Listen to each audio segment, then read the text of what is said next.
Chapter 1. Donghua Continent. Azure Parasol Mountain, Good Abyss Temple.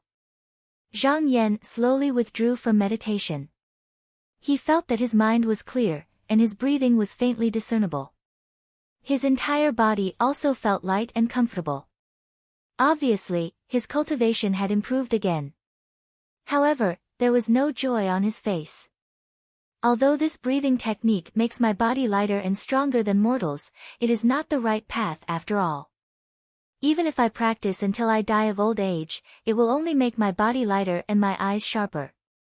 If I continue to wait for the opportunity, not only will it be difficult for me to reach the great Tao, it will also be difficult for me to make a living. Perhaps I will have to take a risk today. Once he took this step, there was no turning back. Zhang Yan began to ponder. Although he had already calculated the gains and losses, it was inevitable that he would be worried when he was about to take this step. He subconsciously held a piece of sparkling and translucent jade in his hand and gently rubbed it. Instantly, a smooth and delicate feeling came from his fingers, and his slightly agitated mood couldn't help but gradually calm down. He could not help but smile. Since he was no longer the original Zhang Yan, he should follow his heart and return to his original self. All the worries of the past could be cast aside. When he thought of this, he suddenly felt comfortable. Obviously, after letting go of his thoughts, he had finally become perfectly compatible with this specific body. 10 days ago, a meteor fell from the sky at the back of Azure Parasol Mountain. The original owner of this body accidentally picked up this piece of jade that fell from the sky. Who knew that he would die on the spot before he could take a look at it? And Zhang Yan, who had struggled in the apocalyptic world for 7 years and accidentally died while covering the retreat of the camp, was able to borrow a body to be reborn into this young man with the same name. Zhang Yan, one of the 3 lower houses of Qinsang School, an in-name disciple of Good Abyss Temple. His predecessor was originally born in a family of officials. At the age of 16, he came to Good Abyss Temple to seek immortality under the guidance of an expert. However, 3 years had passed in a hurry. Other than learning some breathing techniques to strengthen his body, he did not learn any of the legendary immortal techniques.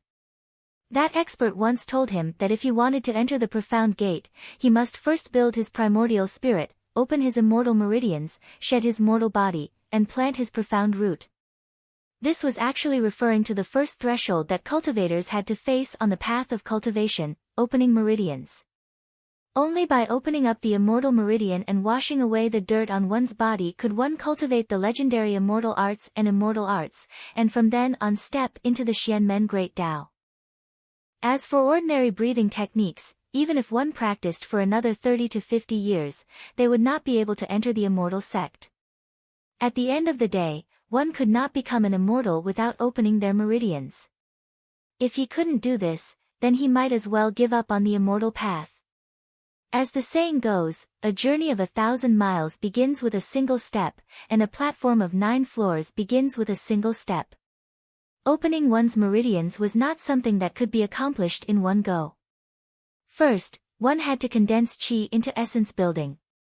However, this step made Zhang Yan feel rather helpless. His predecessor had repeatedly practiced the entry-level mantra for 3 years.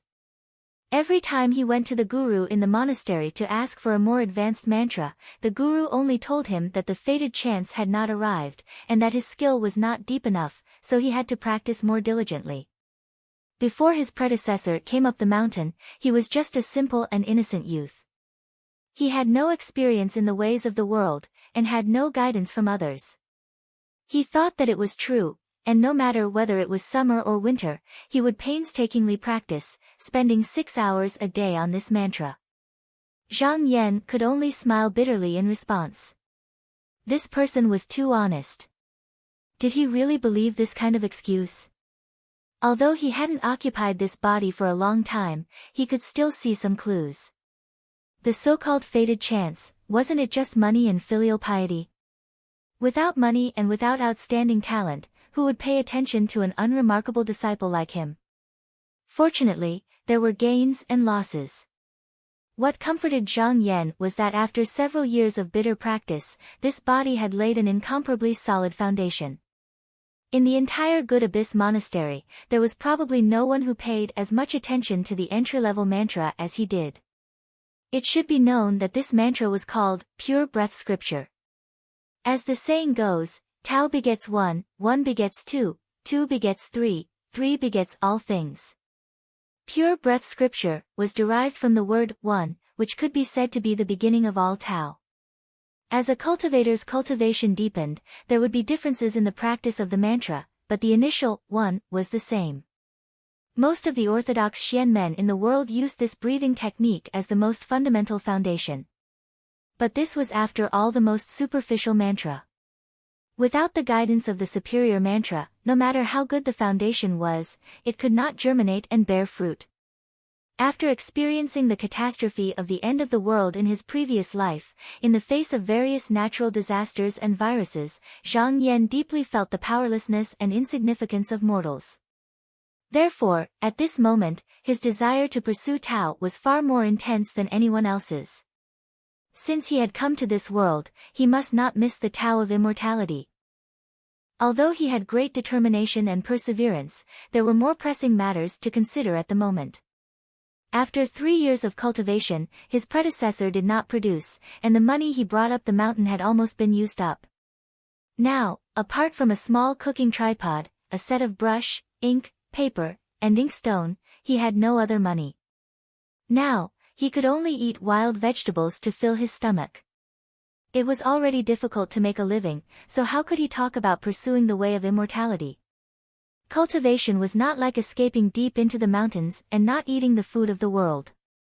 Instead, it was a matter that consumed a lot of money and food.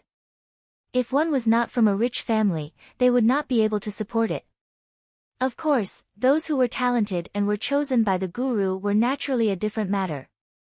But for people like Zhang Yan who took the initiative to go up the mountain to seek Tao, he had to bear all the expenses himself.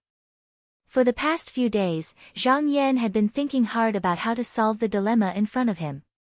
Finally, he thought of a way. If he planned it well, not only could he solve the problem in front of him, but he could also use it to enter the site of the guru of the Good Abyss Temple. But this method carried a certain amount of risk. One wrong step would lead to eternal damnation. But since the heavens had given him this opportunity, it was impossible for him to abandon Tao and go down the mountain. He could only move forward, not backward. As the saying goes, the arrow on the bowstring has to be released.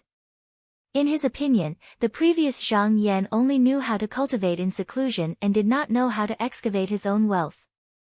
Because his predecessor was originally a scholar, he had spent a lot of time and effort on studying the language used by cultivators, the eroded writing. And almost all the ancient books of Taoism were written in this language. It could be said that it was the foundation of cultivation. In Zhang Yan's opinion, the eroded writing was not so much a language, but a cultivator's password was more accurate. Every word of the eroded writing had 1,000 meanings. After forming a sentence, understanding it was like a heavenly book. To understand it, one not only had to rely on talent and comprehension, but also had to use bamboo chips to calculate and deduce, sort out the general idea, and carefully comprehend it. This kind of interpretation relied half on bamboo chips and half on guesswork. Reading it often took a lot of time, and of course, it was not efficient. There were many cultivators who could not understand the meaning of a Taoist book even after reading it for 3 to 5 years. This was a headache for most cultivators. If one did not want to waste time and effort, they could go to the master in the temple to ask for advice. But it depended on whether they had enough luck. Perhaps because of his 2 lives, Zhang Yan, who was quite talented in the eroded writing, felt that his mind was now more agile and quick-witted. Not only did he rarely make mistakes in his divination, but his speed was also several times faster than before. He could rely on helping people interpret the eroded writing in exchange for money. But this alone was not enough. He held the broken jade in his hand and could not help but smile. With it, he would be more confident. He raised his head and looked at the sky. It was already 7 in the morning. The sun was shining brightly outside and the mountain fog had dissipated. He stood up and carried the bamboo basket he had prepared earlier on his back. He held a bamboo banner in his hand and slowly walked out. His residence was a cave built on the cliff by the Good Abyss Temple. It was convenient for those who went up the mountain to meditate and rest. A wooden plank road was built outside the cave. There was no guardrail on the outside, and within 3 steps was a cliff that was tens of thousands of feet high. It was a daunting sight.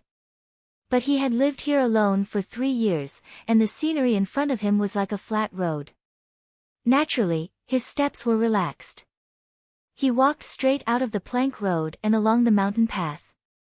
The Azure Wu Mountain had a total of 18 peaks and 36 streams. At the top of the 9th peak, Yuqiong Peak, there was a smooth boulder called the Thousand-Man Rock. Every time the sun rose in the east and the clouds flew, hundreds of disciples of the Good Abyss Temple would get up early to breathe in the old and take in the new. It took about half an hour to walk from the star-gazing peak where Zhang Yan lived to the Thousand-Man Rock. By the time he arrived, the disciples had already dispersed from their morning classes. Only a few disciples were gathered together in 2s and 3s to discuss their cultivation experiences. He did not pay much attention to them and looked for a pavilion with a wide view. Sitting down on a stone bench, he picked up the bamboo banner, laid out the brush, ink, paper, and inkstone, and sat there with his eyes closed. Not long after, a man walked over the stone steps in front of the pavilion. He looked at the bamboo banner, and then looked at Zhang Yan, and said with wide eyes, "Explain the Eroded Runes Tao book? Brother, you don't seem to have a high cultivation, yet you dare to speak such big words." The man was about 20 years old, with a broad waist and a sturdy body.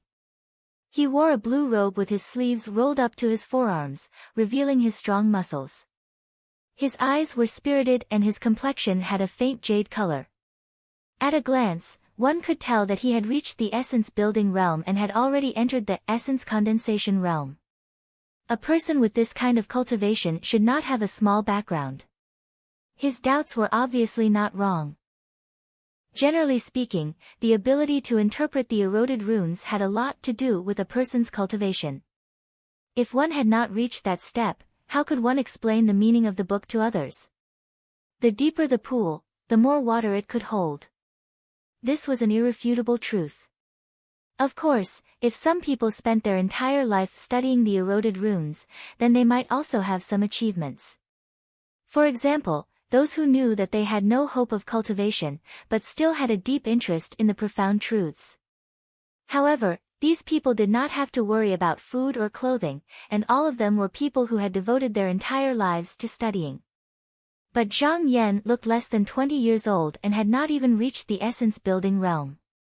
It could be said that he had no cultivation, so how could he convince people? Zhang Yan smiled, and his expression was very gentle and polite. He stood up and cupped his hands, saying, "Sir, please give it a try." Seeing Zhang Yan's calm expression, as if he really had a few tricks up his sleeve, the man could not help but feel a little curious. He also cupped his hands and said, "This humble one is Min Lu, a disciple of the Virtue Cultivation Temple. How should I address this junior apprentice brother?" Zhang Yan returned the courtesy and said, "I don't dare, this humble one is Zhang Yan, a disciple of the Good Abyss Temple." The Virtue Cultivation Temple and the Good Abyss Temple were both Qinsang School's 3 lower houses, so the disciples of the 2 factions often came and went to discuss the Tao. However, in the past few days, a major event had occurred in the Azure Parasol Mountain, so many disciples from the 3 factions had gathered here. Most of them lived in the relatively flat Yuqiong Peak. Min Lu laughed and sat down in front of Zhang Yan, saying, "I don't know what junior apprentice brother needs to pay attention to in interpreting the eroded runes. Rice, you can exchange it for silver."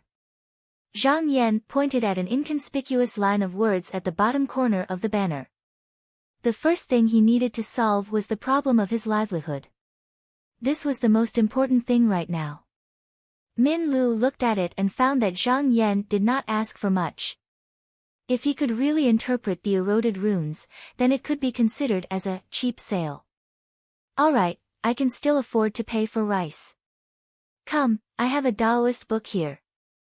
Min Lu was also a straightforward person. He took out a thin Taoist book and slapped it heavily on the stone table.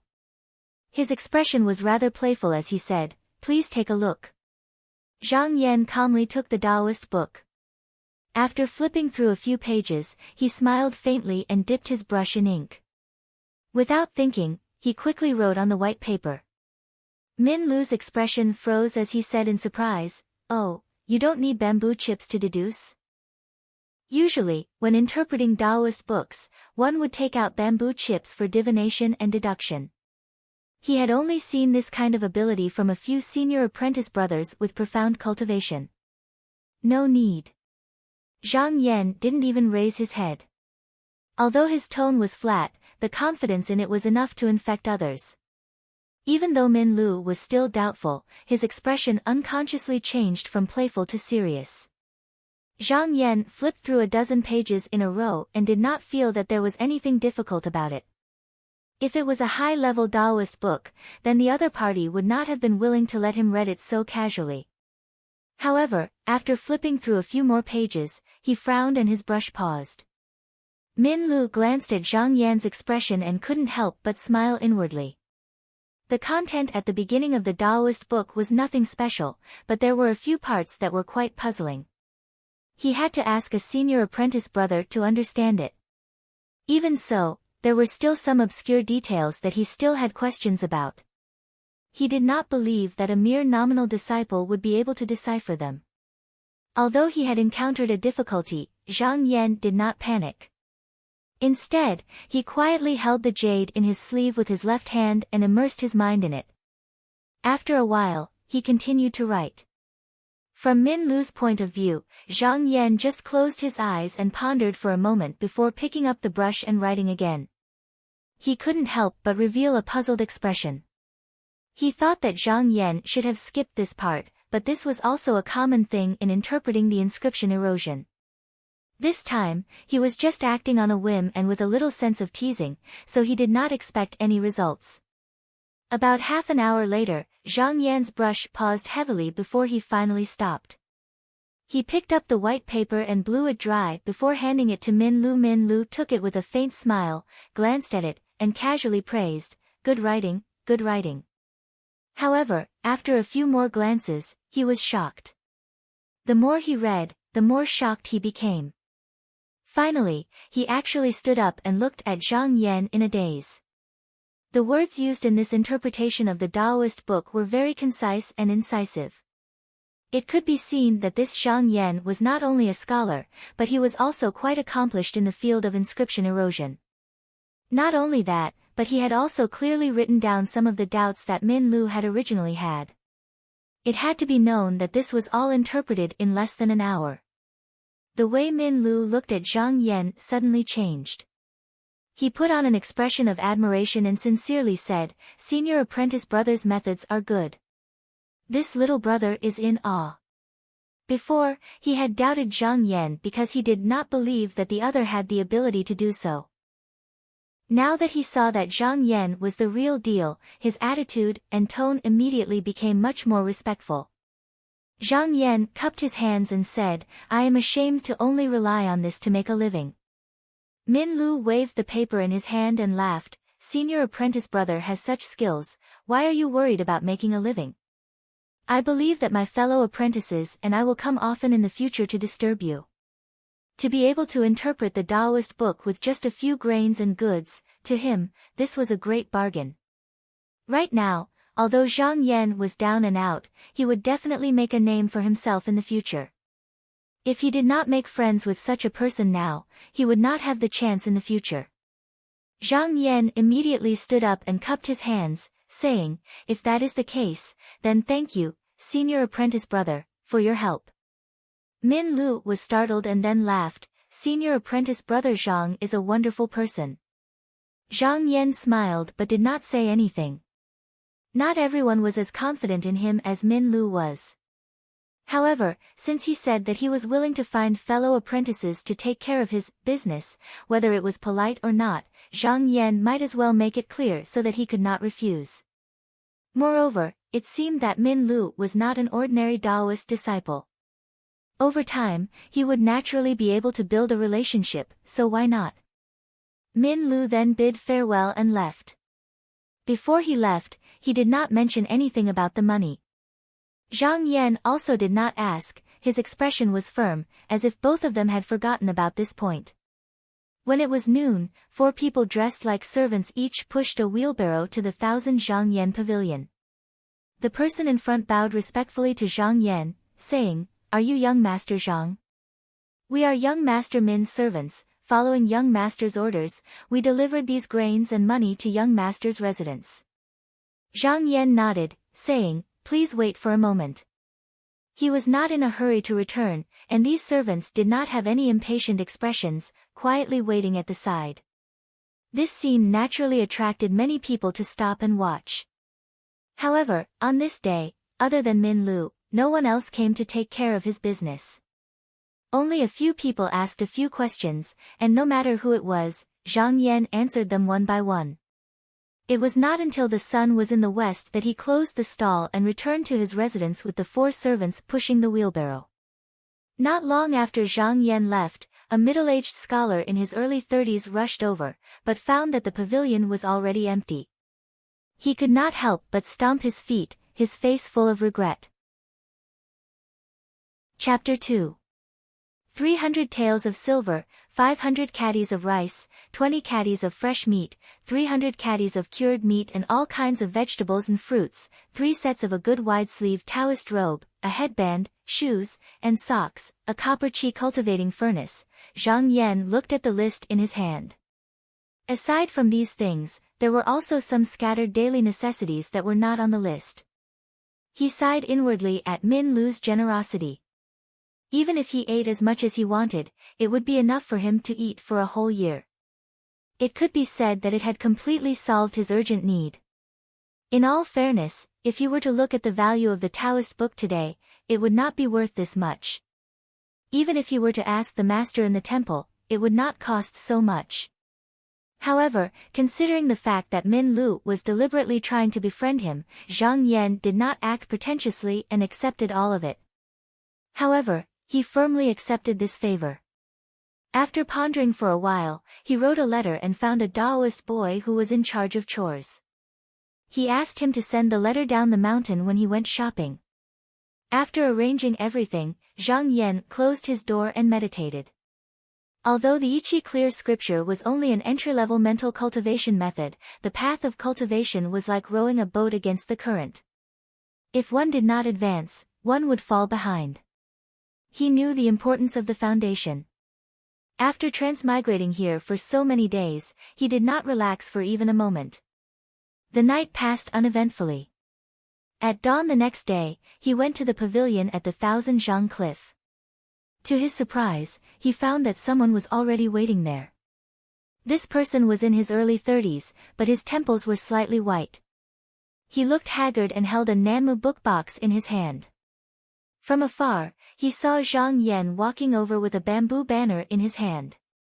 He hurriedly bowed and said, "Are you Zhang Yan, senior brother Zhang?" Zhang Yan stood still and modestly returned the greeting. "Indeed.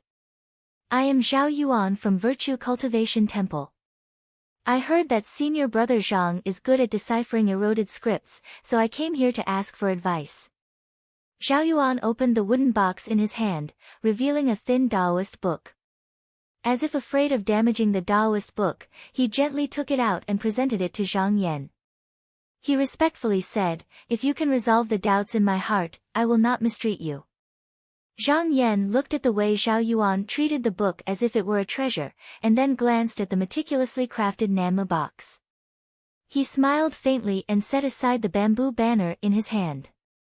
He took out a white handkerchief from his sleeve and wiped his hands. Only then did he receive the Taoist book.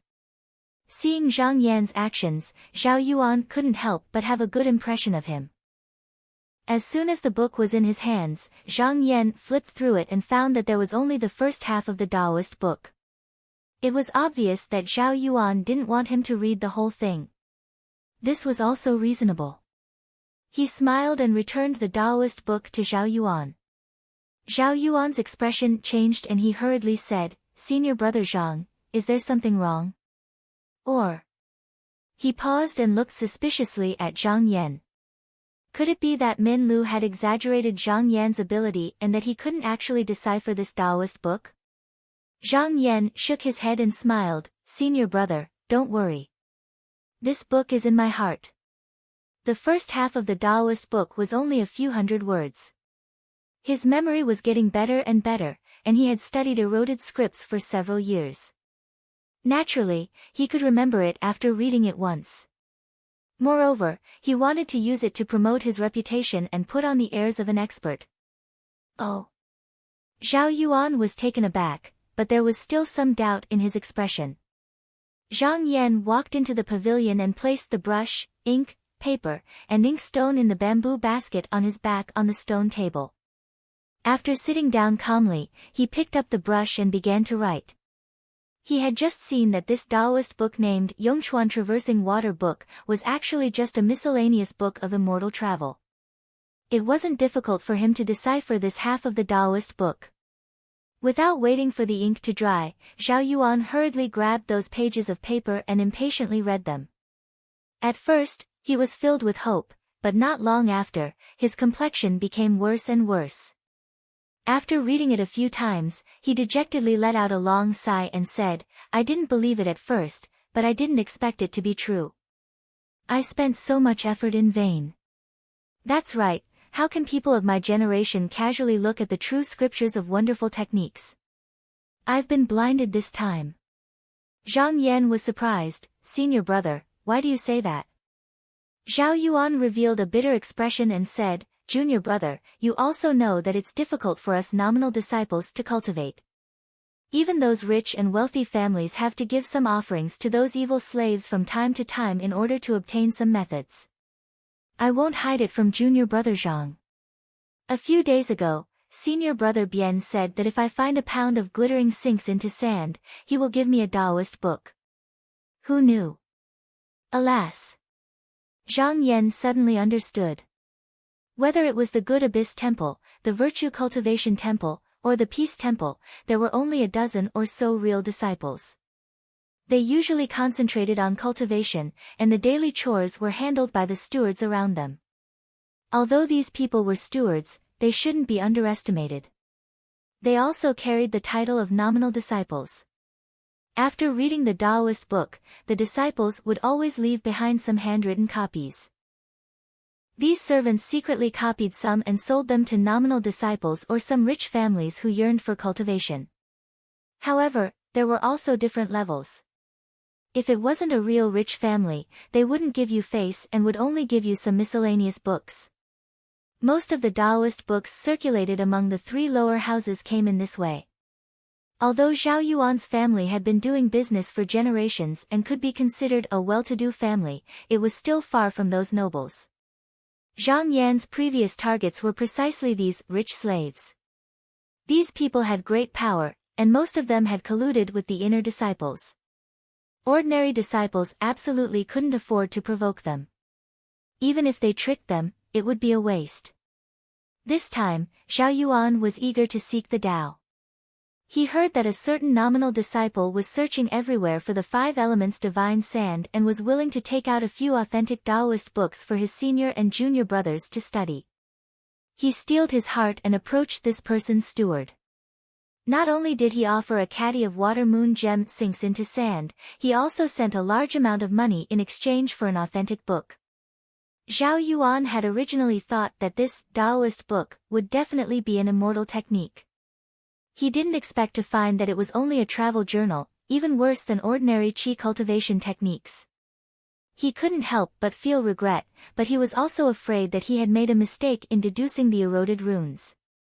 Within a few months, he spent a large amount of money to consult a few of the nominal disciples, but the results were all the same. Just as he was in despair, he heard from Min Lu that Zhang Yan was quite good at deciphering the eroded runes. In his desperation, he took out another half of the Taoist book to consult Zhang Yan. "I've been on the mountain for 6 years, and today my plan has failed. It seems that I have no fate with the Xian men. I might as well go back to my hometown to do business. Zhao Yuan was already 38 years old. Seeing the difficulties of cultivation and the repeated setbacks, he couldn't help but feel discouraged and wanted to leave the mountain. Looking at the other half of the Taoist book, he couldn't help but feel angry. He grabbed the book in his hand and was about to tear it in half. Hearing this, Zhang Yan's eyes flashed. He suddenly reached out and grabbed Zhao Yuan's wrist, saying, "Senior brother, wait." Zhao Yuan looked up in surprise. Zhang Yan looked at Zhao Yuan and said in a low voice, "If senior brother trusts me, can you let me have a look at the second half of the book?" Zhao Yuan heard the hidden meaning in Zhang Yan's words.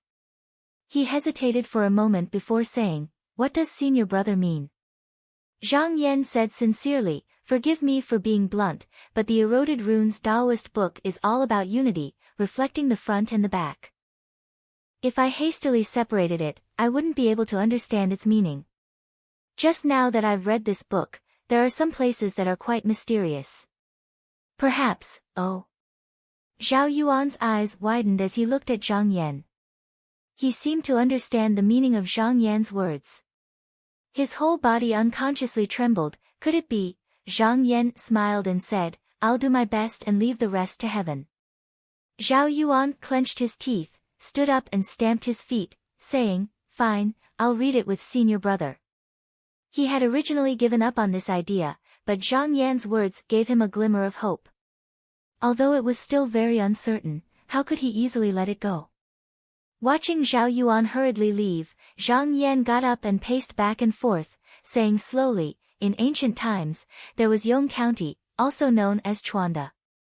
The terrain was high, and rivers converged. It was like a crouching tiger, looking south at the Dongzhou, and like a hidden dragon looking down at the beach, wanting to enter the North Sea." The more he read these words, the more he felt that it was likely to be a hidden meaning. Originally, he had only thought of this book as a travel book, but when Zhao Yuan said that it was fate and not fate, he suddenly remembered that the predecessors of Taoism always liked to play with mysteries and add obstacles to one's heart. Perhaps there were some mysteries that he had not discovered. In less than an hour, Zhao Yuan rushed back, panting. He did not say a word, but pulled out a Taoist book from his bosom and stuffed it into Zhang Yan's hands. Zhang Yan nodded and calmly sat down to read. Zhao Yuan nervously looked at his face, worried about his gains and losses. However, Zhang Yan's expression remained calm, not giving the slightest clue. After he finished reading the entire book, Zhang Yan thought in his heart, "Sure enough. This time he was very sure, there were dragons and tigers, it was clearly about the intersection of water and fire, and the 8 rivers referred to the 8 meridians, and the water was the meridians." The entire Tao book's etchings were extremely shallow, even a person with a dull aptitude would be able to understand 1 or 2 of them. Moreover, the essence-building secret art was written in the form of a travelogue, but if one did not study it with sincerity, or if one's Tao heart was always there, then they would really miss it. This immortal master could be said to have far-reaching intentions. But now he was thinking about another issue. Should he tell Zhao Yuan? It was reasonable to say that even if he said that this was a travel book, Zhao Yuan would not be able to do anything about it, and would not attract the attention of others. But thinking about it, this was only an essence-building Taoist book, although it was rare, but compared to the long road of cultivation, it was nothing. Doing such a thing would not bring him any benefits, and would also hinder him from walking on the Tao. He would not do such a thing. Zhang Yan slowly raised his head, cupped his hands, and said with a smile, "Congratulations brother Zhao, the Eternal River Traversing Water book is actually the Eternal River Traversing Meridian method, it is really a rare essence-building Taoist book." Zhao Yuan's eyes widened a little, and his whole body trembled as he said, "Really?" Zhang Yan sighed and said, "If senior brother had read the 2 Taoist books together, perhaps someone would have already seen through it." Zhao Yuan shook his head and said, "Otherwise, senior brother is a gentleman, if it was someone else, they may not tell the truth to this Zhao, senior brother is really this Zhao's benefactor. Please allow this Zhao to pay his respects." He bent down, and solemnly gave a big bow to Zhang Yan. Zhang Yan hurriedly helped him up, and said, "This senior is using the water to describe his qi, and his words are profound and profound. The entire Taoist book is like a fish scraped off its scales. It is really rare. This junior brother has the heart to try it. I don't know if senior brother Zhao would allow me to practice it or not." Zhao Yuan was startled. This Taoist book had obviously been completely memorized by Zhang Yan's memory. Even if he secretly practiced it, he would still be helpless, but now he was still asking him. It was obvious that he respected him. Zhao Yuan was even more moved, and quickly said, "You are too kind. Senior brother's words make this little brother feel ashamed. Senior brother's great kindness cannot be repaid. This book can be learned." He felt around his body, feeling that the bag of pearls he had originally prepared couldn't be taken out. After thinking for a moment, he took out a paper bag from his bosom and handed it to Zhang Yan with both hands, saying, "I was in a hurry today, so I didn't bring any treasures. This is the jade gue sand, of the 5 elements divine sand. It is still worth a bit of silver. Please accept it, senior brother, I will repay you in the future." Zhang Yan didn't refuse, calmly accepting it, and then reminded him, "Senior brother's mood has been through ups and downs today. It is not suitable for you to cultivate." Since he had decided to be a good person, he might as well be a good person to the end. Zhao Yuan hurriedly nodded in thanks. He looked at Zhang Yan, hesitated for a moment, and then took a step forward, saying in a small voice, "Senior brother, deciphering the eroding runes is indeed a good thing, but it will incur the jealousy of others." Hearing this, Zhang Yan's expression became serious, and he earnestly said, "Don't worry, senior brother, I have my own plans." Zhao Yuan nodded. Since they were both understanding people, it was fine to stop here. He cupped his hands, saying, "If senior brother needs any help, just say the word. I will do my best to help." He solemnly bowed again, then turned to leave. Zhang Yan looked at the other's back, deep in thought. It seemed that Zhao Yuan was also confiding in him. If he didn't treat him as a good friend, he wouldn't have mentioned it. Deciphering the eroding runes seemed normal, but in reality, it was like stealing food from the mouths of the new disciples. Originally, they would first sell the Taoist books, then sell the deciphered manuscripts, which would allow them to make a profit twice in a row. Now, it was the same as giving Zhang Yan a knife, cutting off their source of income. It was fine for now, but as time passed, it would inevitably cause them to be unhappy, and the consequences would be hard to predict. This was the source of Zhao Yuan's worry. Now that Zhang Yan had enough money and food, he didn't need to rely on deciphering the eroding runes to make a living. However, his plan wasn't that simple. He was a cultivator, so he naturally understood that cultivation was the foundation. Earning money was just a matter of convenience. His real goal was to attract the attention of the upper echelons of the Good Abyss Temple. Zhang Yan had been in the apocalyptic world for 7 years, and he had even entered the core of the survivor camp. He knew very well that there were only 2 essential differences between the upper and lower echelons. One was the control and distribution of resources, and the other was the asymmetry of information. Although these were 2 different worlds, the principles were the same. As a major Taoist sect, the Yutzang sect had more than 300 registered disciples like him in the Good Abyss Temple, as well as more than 1,000 Taoist apprentices who did chores. However, there were only more than 10 true disciples.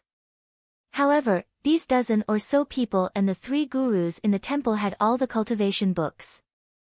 The new disciples of the Good Abyss Temple usually cultivated at the 6th peak of Azure Wu Mountain, Moon-Seizing Peak. It was rare to see them unless one was familiar with them. The gurus in the temple would give lectures every month, but without offerings all year round, it was impossible to obtain Taoist techniques. Zhang Yan wasn't from a wealthy family, so this path was obviously not feasible. However, there was another path he could take. That was to become famous. Once he became famous, he would have the opportunity to make friends with new disciples even if he couldn't gain the appreciation of a guru. Once he entered their circle, the possibility of obtaining a superior technique would be much higher. His ability to decipher the eroding runes was his stepping stone. How could he possibly stop before these people noticed him? As for the danger he might face, he smiled. Normally, he wouldn't take such a risk, but these days, he narrowed his eyes and looked in the direction of Azure Wu Mountain's main peak, God Cometh Peak. This was a great opportunity. Chapter 3. In the evening, Zhang Yan returned to his residence. As soon as he returned to his residence, he lifted the stone strip that sealed the door and locked it. The light in front of him dimmed. In the dark room, Zhang Yan could not hide the joy in his heart. He did not expect that the most important essence-building Dao technique before opening the meridians would be so easy to obtain. Even with his qi cultivation, he could not help but feel a little excited. He was not in a hurry to cultivate. Instead, he washed his hands, changed his clothes and lit the incense burner. After meditating for a moment, he took out a piece of white paper and wrote down the entire technique. As the words appeared, his whole body slowly relaxed and his mood gradually settled down. When he finished writing the entire Yong Chuan Qi circulation technique, his state of mind gradually adjusted to its peak. Essence building was to condense all the internal qi in one's body into the Shin-Kei acupuncture point and combine it with the innate qi from the mother's womb, thus planting the immortal root spirit seed. There was a chant, when the internal qi is mixed, the origin is born. This was the path that must be taken before opening the immortal meridians. In the future, this step was very important.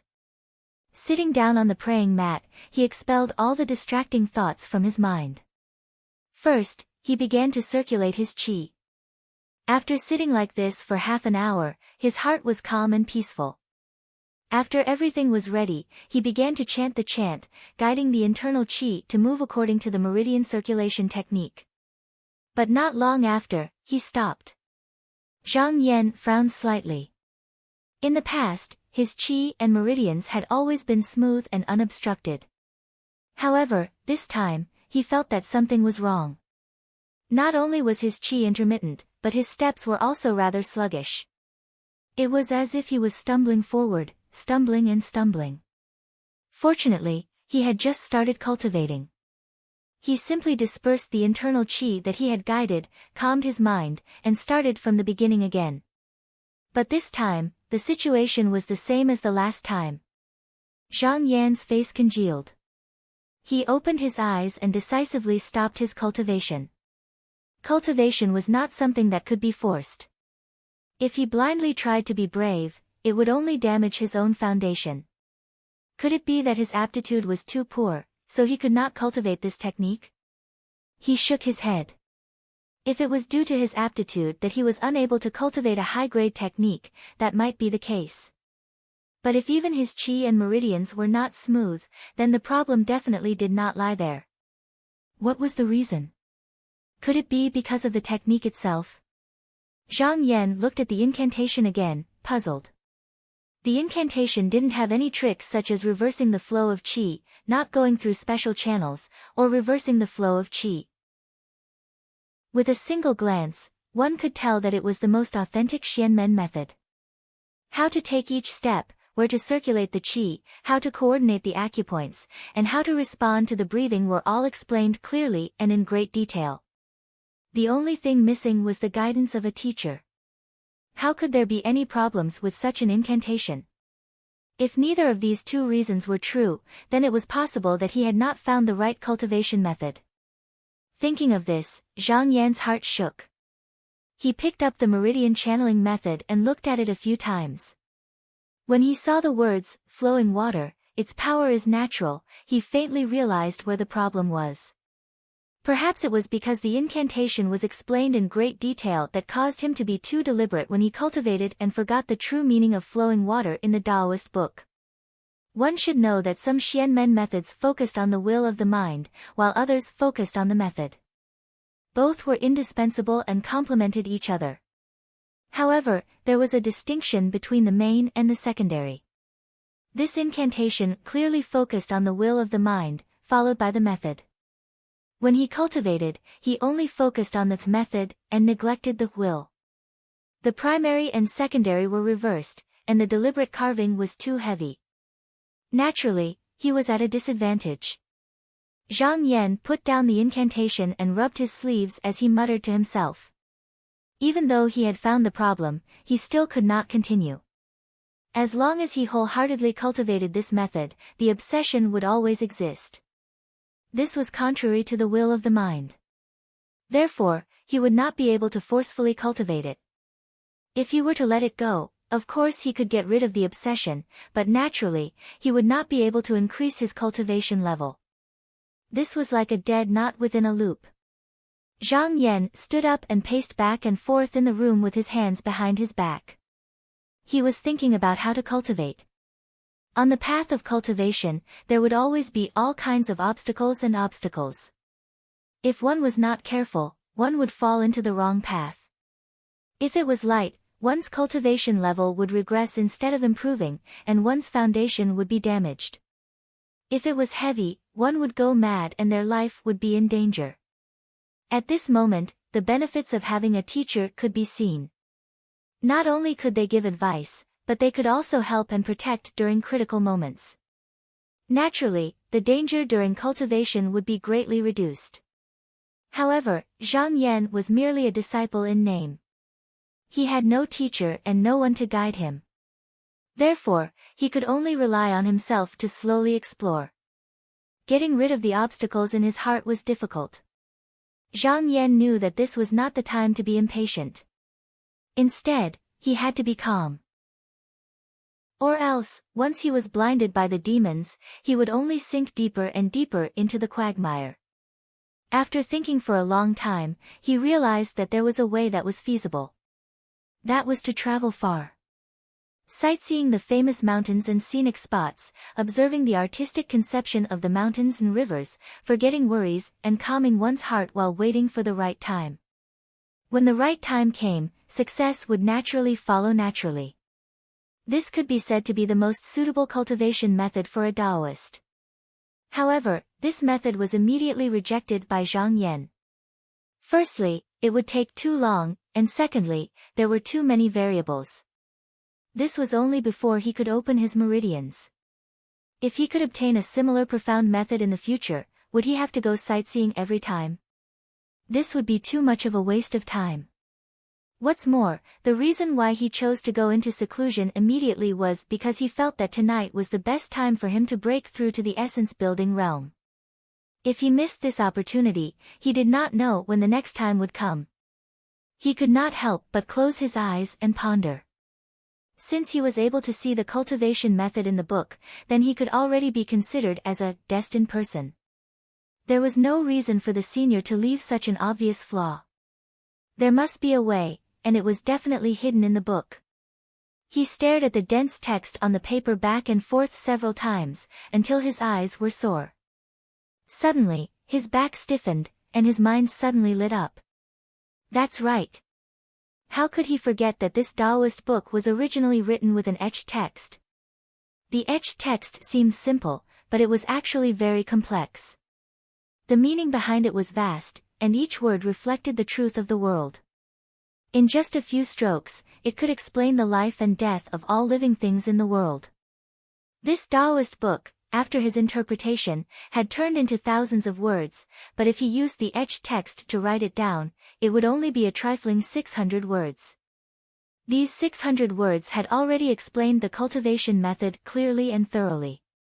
The etched text used by the senior who wrote the book was already the most superficial and straightforward, but he was instead referring to the transcription of the book.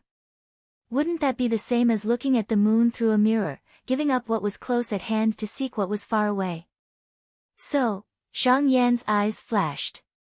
He simply dipped the brush into the ink, took out a piece of white paper, and wrote down the entire, Eternal River Meridian Channel method, from memory using the etched text. He had just finished writing down the entire meridian channel method, when the originally stiff aura in his body unexpectedly moved inexplicably. Zhang Yan couldn't help but feel refreshed, knowing that he had found the right method.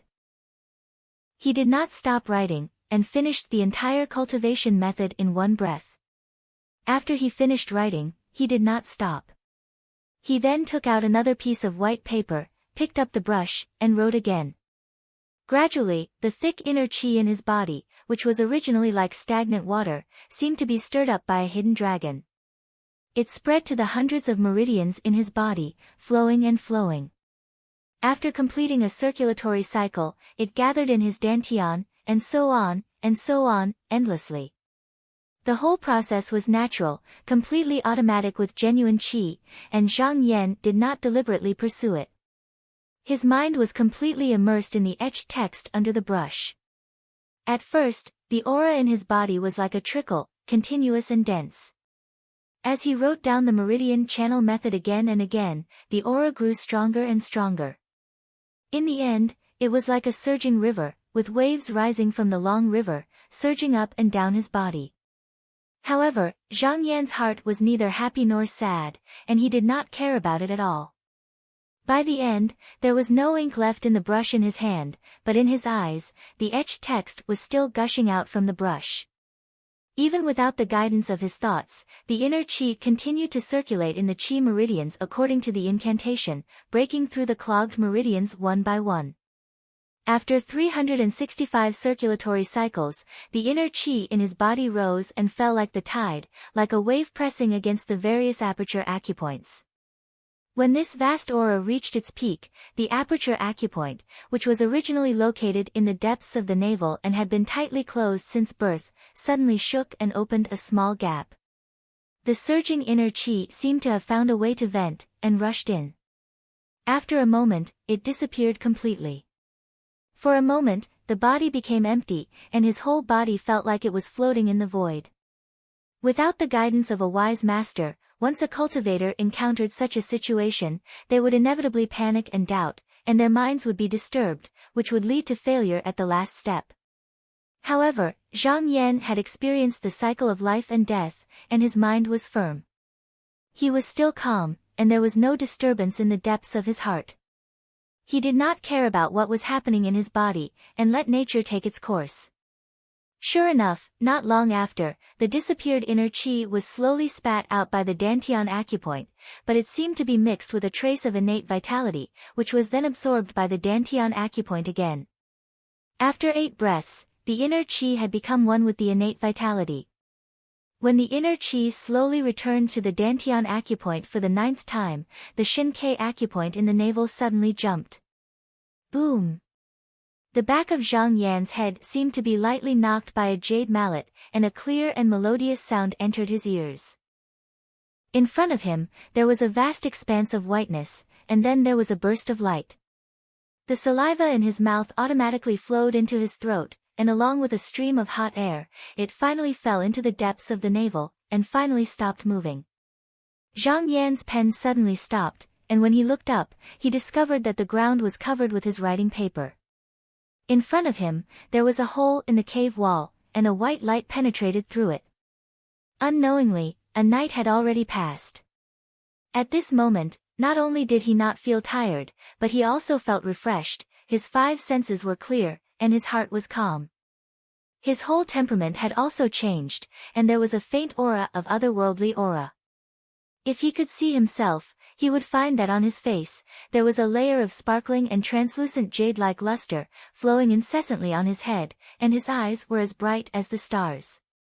This showed that, from today onwards, he had already stepped into the realm of essence-building realm, and was only a step away from the final step of essence-building realm, essence-building realm. Zhang Yan put down the writing brush in his hand, and took a few quick steps forward. He removed the stone strip that sealed the door, opened the door, and stepped out. After taking 2 steps, he stopped, and looked at his hands in amazement.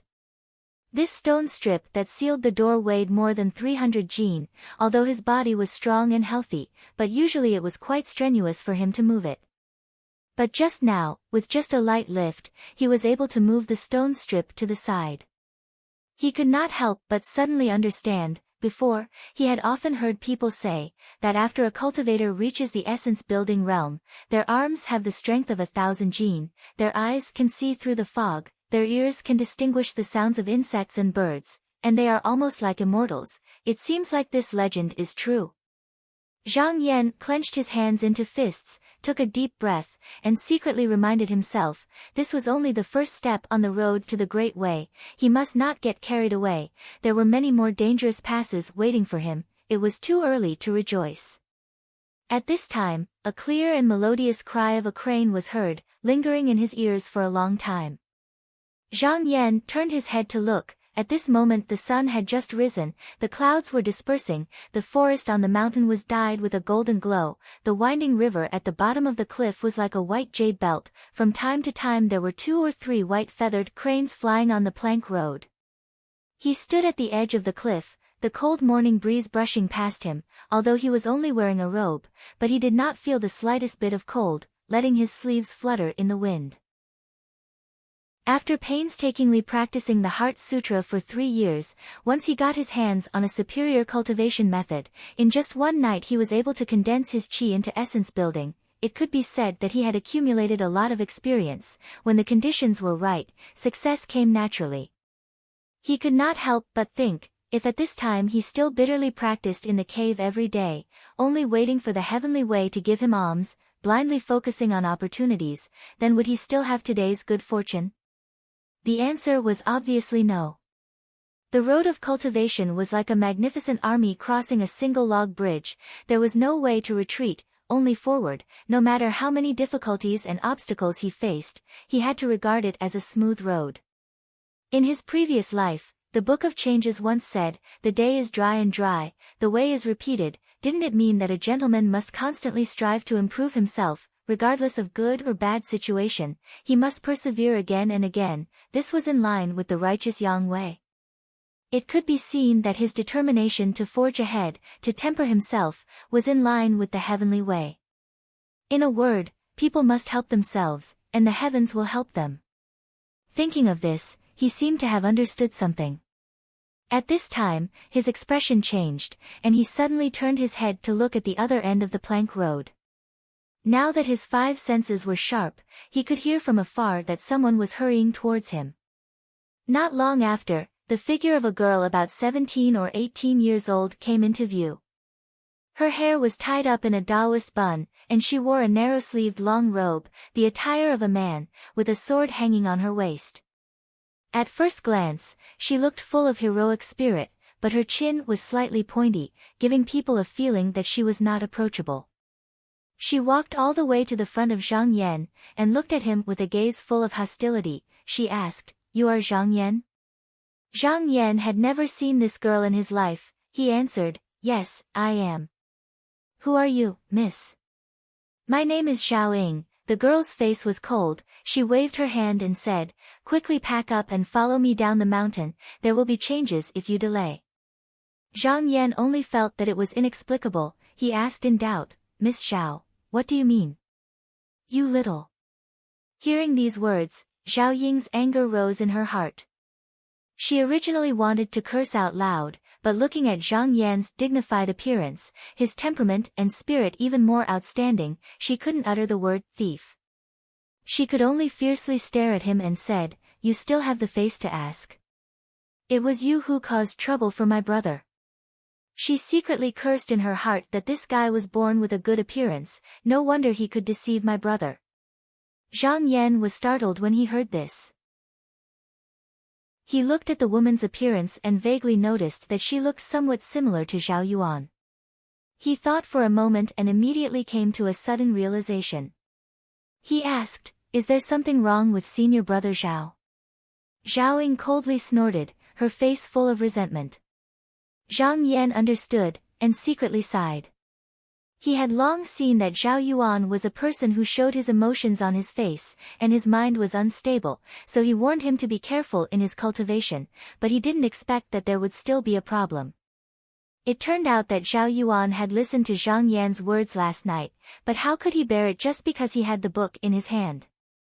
After repeatedly studying it, he unknowingly started to cultivate, but who knew that this method was related to an acupoint, and he used it too hastily, resulting in an accident, and fainting after vomiting a few mouthfuls of blood. Because a major event had happened on Mount Azure Parasol these past few days, his younger sister Zhao, who was originally cultivating in Tai'an Monastery, happened to be on the mountain, and she was furious when she heard the news. She thought that Zhang Yan was only a swindler, so she went to question Min Lu about why he harmed her brother. Originally, Min Lu had only talked about Zhang Yan's matter with a few of his close friends, so many people didn't know about it. Now, in order to protect his reputation, he had no choice but to stand up for Zhang Yan. This result caused another chain reaction. Disciples from the 3 monasteries were now gathered on Mount Azure Parasol, and Hu Xingyu, a disciple from Virtue Cultivation Temple, was also among them. Bian Qiao, who sold the Yongchuan flowing water script, was this person's manager. When Bian Qiao heard about this, his first reaction was that someone was trying to swindle him, but he didn't care. Later, when Min Lu showed up, he felt that the matter was not as simple as it seemed. Min Lu had long been favored by the guru, and sooner or later, he would become a disciple of Virtue Cultivation Temple, so he would never speak without thinking. Someone was secretly deciphering the runes? Bian Qiao was shocked and angry. The servants of the 3 monasteries often came and went. Although they didn't say it out loud, no one had crossed the line. In his opinion, Zhang Yan's act of helping Min Lu, Zhao Yuan, and the others to decipher the runes was equivalent to cutting off his source of income. However, Zhang Yan was a disciple of the Good Abyss Temple, so it wasn't appropriate for him to directly make a move against him. Later on, he thought that Zhao Yuan's matter would give him an excuse, so he pretended to visit Zhao Yuan and said that he would definitely seek justice for the Virtuous Cultivation Temple. Not long after, Zhao Yuan woke up. When he found out about this matter, he was shocked. He called Zhao Ying over and gave her a good scolding. He told her to come over and apologize to Zhang Yan immediately. He also told her to arrange for Zhang Yan to go down the mountain to avoid the limelight. How could Zhao Ying be willing to apologize? She still believed that Zhang Yan was a swindler, but she didn't dare go against Zhao Yuan's words. She only wanted to chase Zhang Yan down the mountain and be done with it. Zhao Ying reluctantly said a few more words to Zhang Yan. Although her words were vague, Zhang Yan had a general idea of what had happened. As soon as this incident happened, it seemed that he had already attracted the attention of some people in advance. This happened faster than expected. Zhao Yuan could send someone to inform him in the middle of the night, and did not avoid danger. This showed that this person was worthy of a deep friendship. Zhang Yan's expression was calm. Go back and tell Brother Zhao that I know about this matter. Thank you for informing me in time, but tell him not to worry. I have my own arrangements. From the bottom of her heart, Zhao Ying was not willing to work for Zhang Yan. Now that she saw that he was not willing to go down the mountain, she was even happier. At least she did not go against her brother's instructions. She thought to herself, reckless little thief. You don't know how powerful Bian Qiao is. When that evil slave arrives, there will be a good show for you. Chapter 4. A group of 5 people gathered in the pavilion in front of Qianzhang Cliff. Bian Qiao sat alone on the stone bench in the middle. He was in his early 40s, dressed luxuriously, with a 9-sun scarf on his head and a pair of thick-soled high shoes on his feet. His face was white and chubby, and he was slowly sipping from a purple clay teapot. He looked more like a gentleman than a steward. There were many eyes in front of Qianzhang Cliff. Some people were pointing at him from afar, but he did not care. The servants around him were all dressed in short robes, their chests and abdomens were open, and their faces were full of arrogance. Zhao Ying stood in the distance and secretly scolded Zhang Yan for not knowing what was good for him. She also felt a little regretful. Bian Qiao had always been ruthless, and it was easy for him to deal with a small nominal disciple. If this little thief was beaten to death here, it would be fine, but her eldest brother would definitely scold her. What if she got sick from anger? She had been raised by Zhao Yuan since she was a child. If it were not for her, Zhao Yuan would have already gone up the mountain to seek the way, and he would not have been delayed for 10 years. so she usually did not dare to disobey Zhao Yuan's words. This time, seeing Zhao Yuan vomit blood, she was anxious and resentful, so she was willful this time. But Zhao Ying did not know that although Bian Qiao looked tyrannical, he actually knew when to advance and when to retreat. On the one hand, he tried not to offend people he should not offend. Even if there were some conflicts, others would not argue with him for Hu Xingyu's sake. On the other hand, he unscrupulously bullied and suppressed disciples with no background. It was precisely because of this that he was the most famous and fierce among the many stewards. Steward Bian, Zhang Yan is here. A Taoist boy from Good Abyss Monastery who had been caught to listen to Bian Xiao shrunk his head and looked around. He pointed to a tall figure in the distance and whispered. Bian Xiao was already a little impatient, but when he heard this, he became a little more spirited. He raised his head and casually glanced at the figure. As he looked, the teapot that was raised to his mouth froze, and he said with some surprise, "Is that Zhang Yan?" He had thought that Zhang Yan was just a poor scholar who didn't know the rules. Who knew that the other's appearance was far beyond his expectations? Today, Zhang Yan had changed into the wide-sleeved Taoist robe given to him by Min Lu. Not only was he handsome, but he was also well-proportioned and tall, a head taller than the average person. His eyes were awe-inspiring, and as he strode over, he looked valiant and heroic, with an intimidating aura.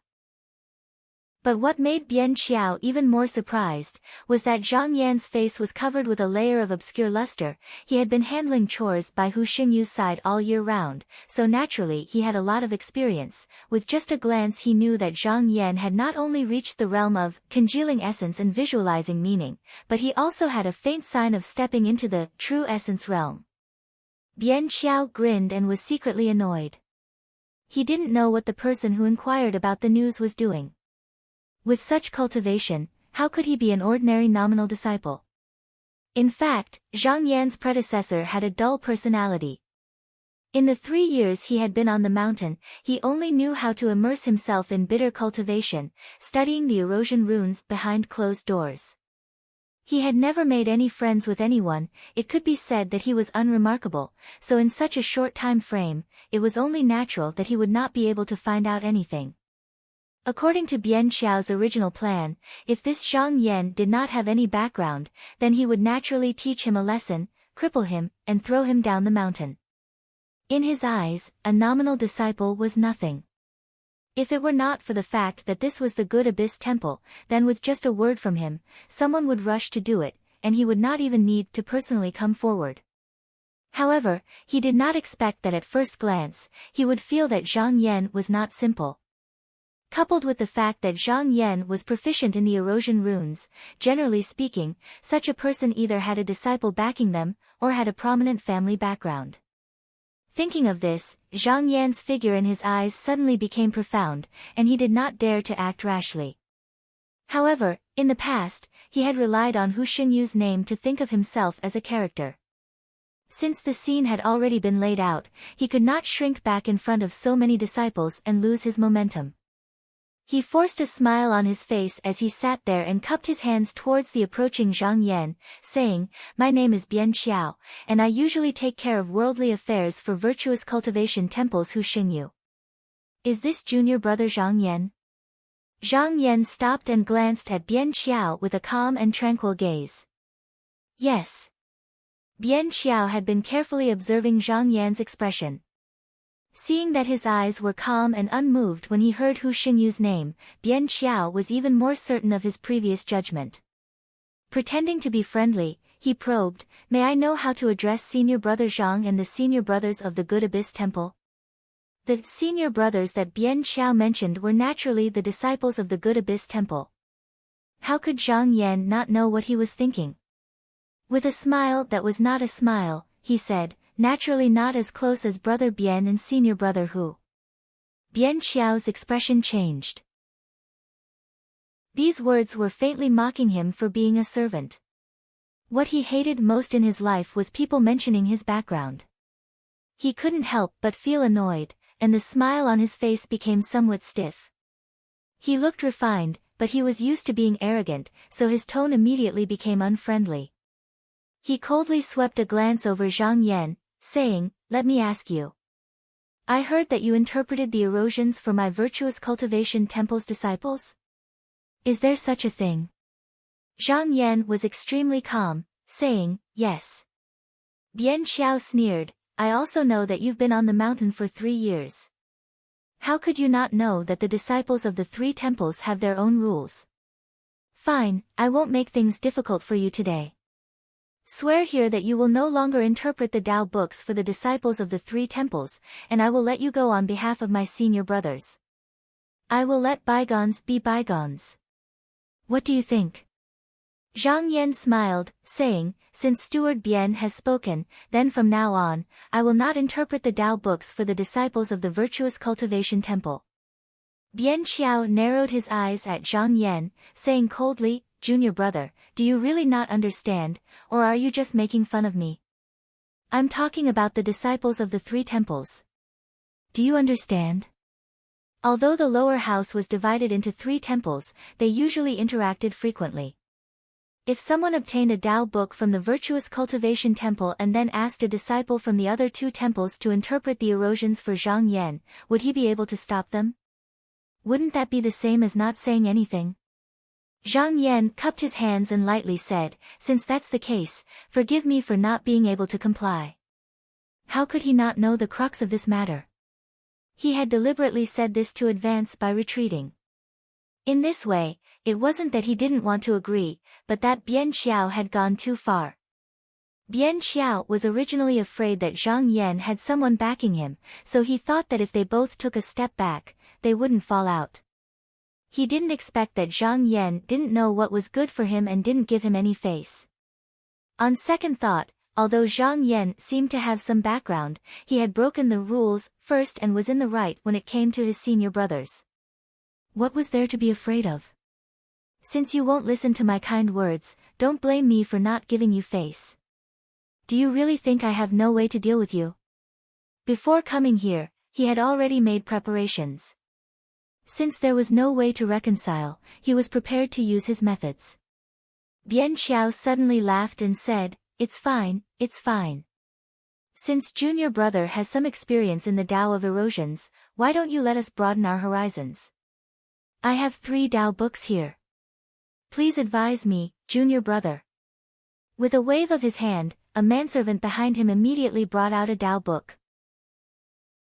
Bian Xiao tapped the book with his knuckles and said with a smile that didn't reach his eyes, "I also know junior brother Zhang's rules.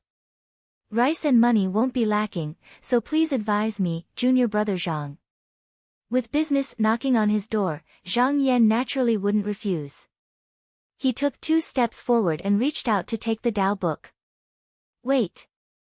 Bian Xiao put his hand on the Tao book and stared at Zhang Yan, saying, "I am sincerely asking for advice.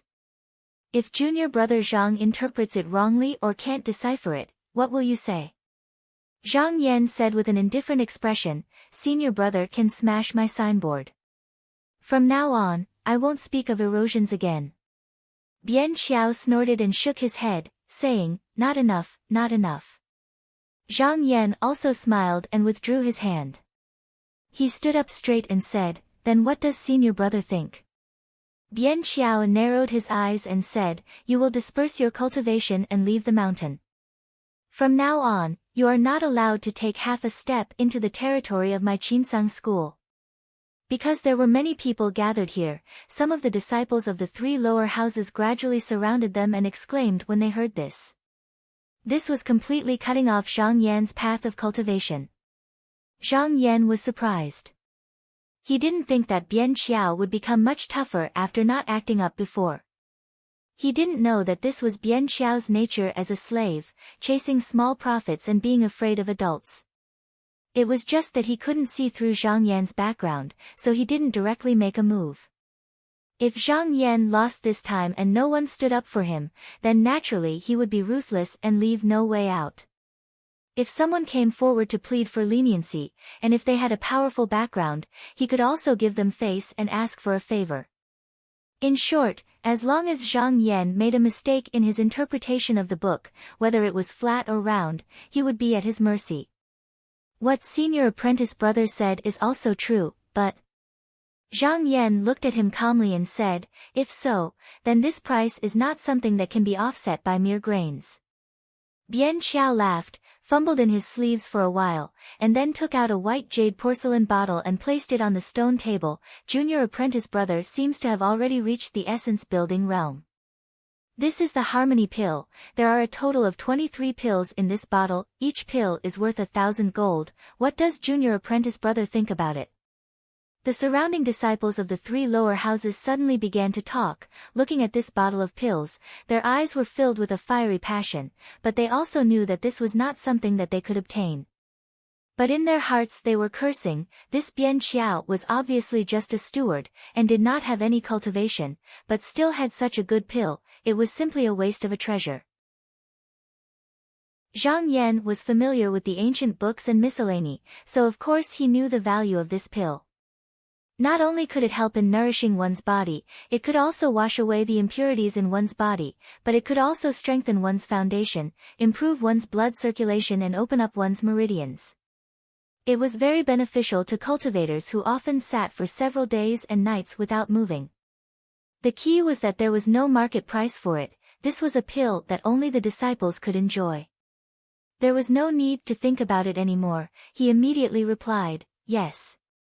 Zhao, who was in the crowd, saw that Zhang Yan had agreed, and could not help but curl his lips. This little thief really did not care about his life. Did he not see that Bian Xiao had set a trap for him? Bian Xiao cupped his hands towards the crowd and said, good, today there are many senior apprentice brothers here, so that they can be witnesses, lest they spread out that I, Bian Xiao, am a bully.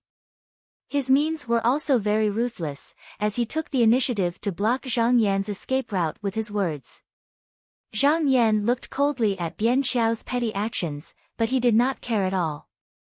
He sat down on the stone bench as if there was no one else around, and picked up the book to read.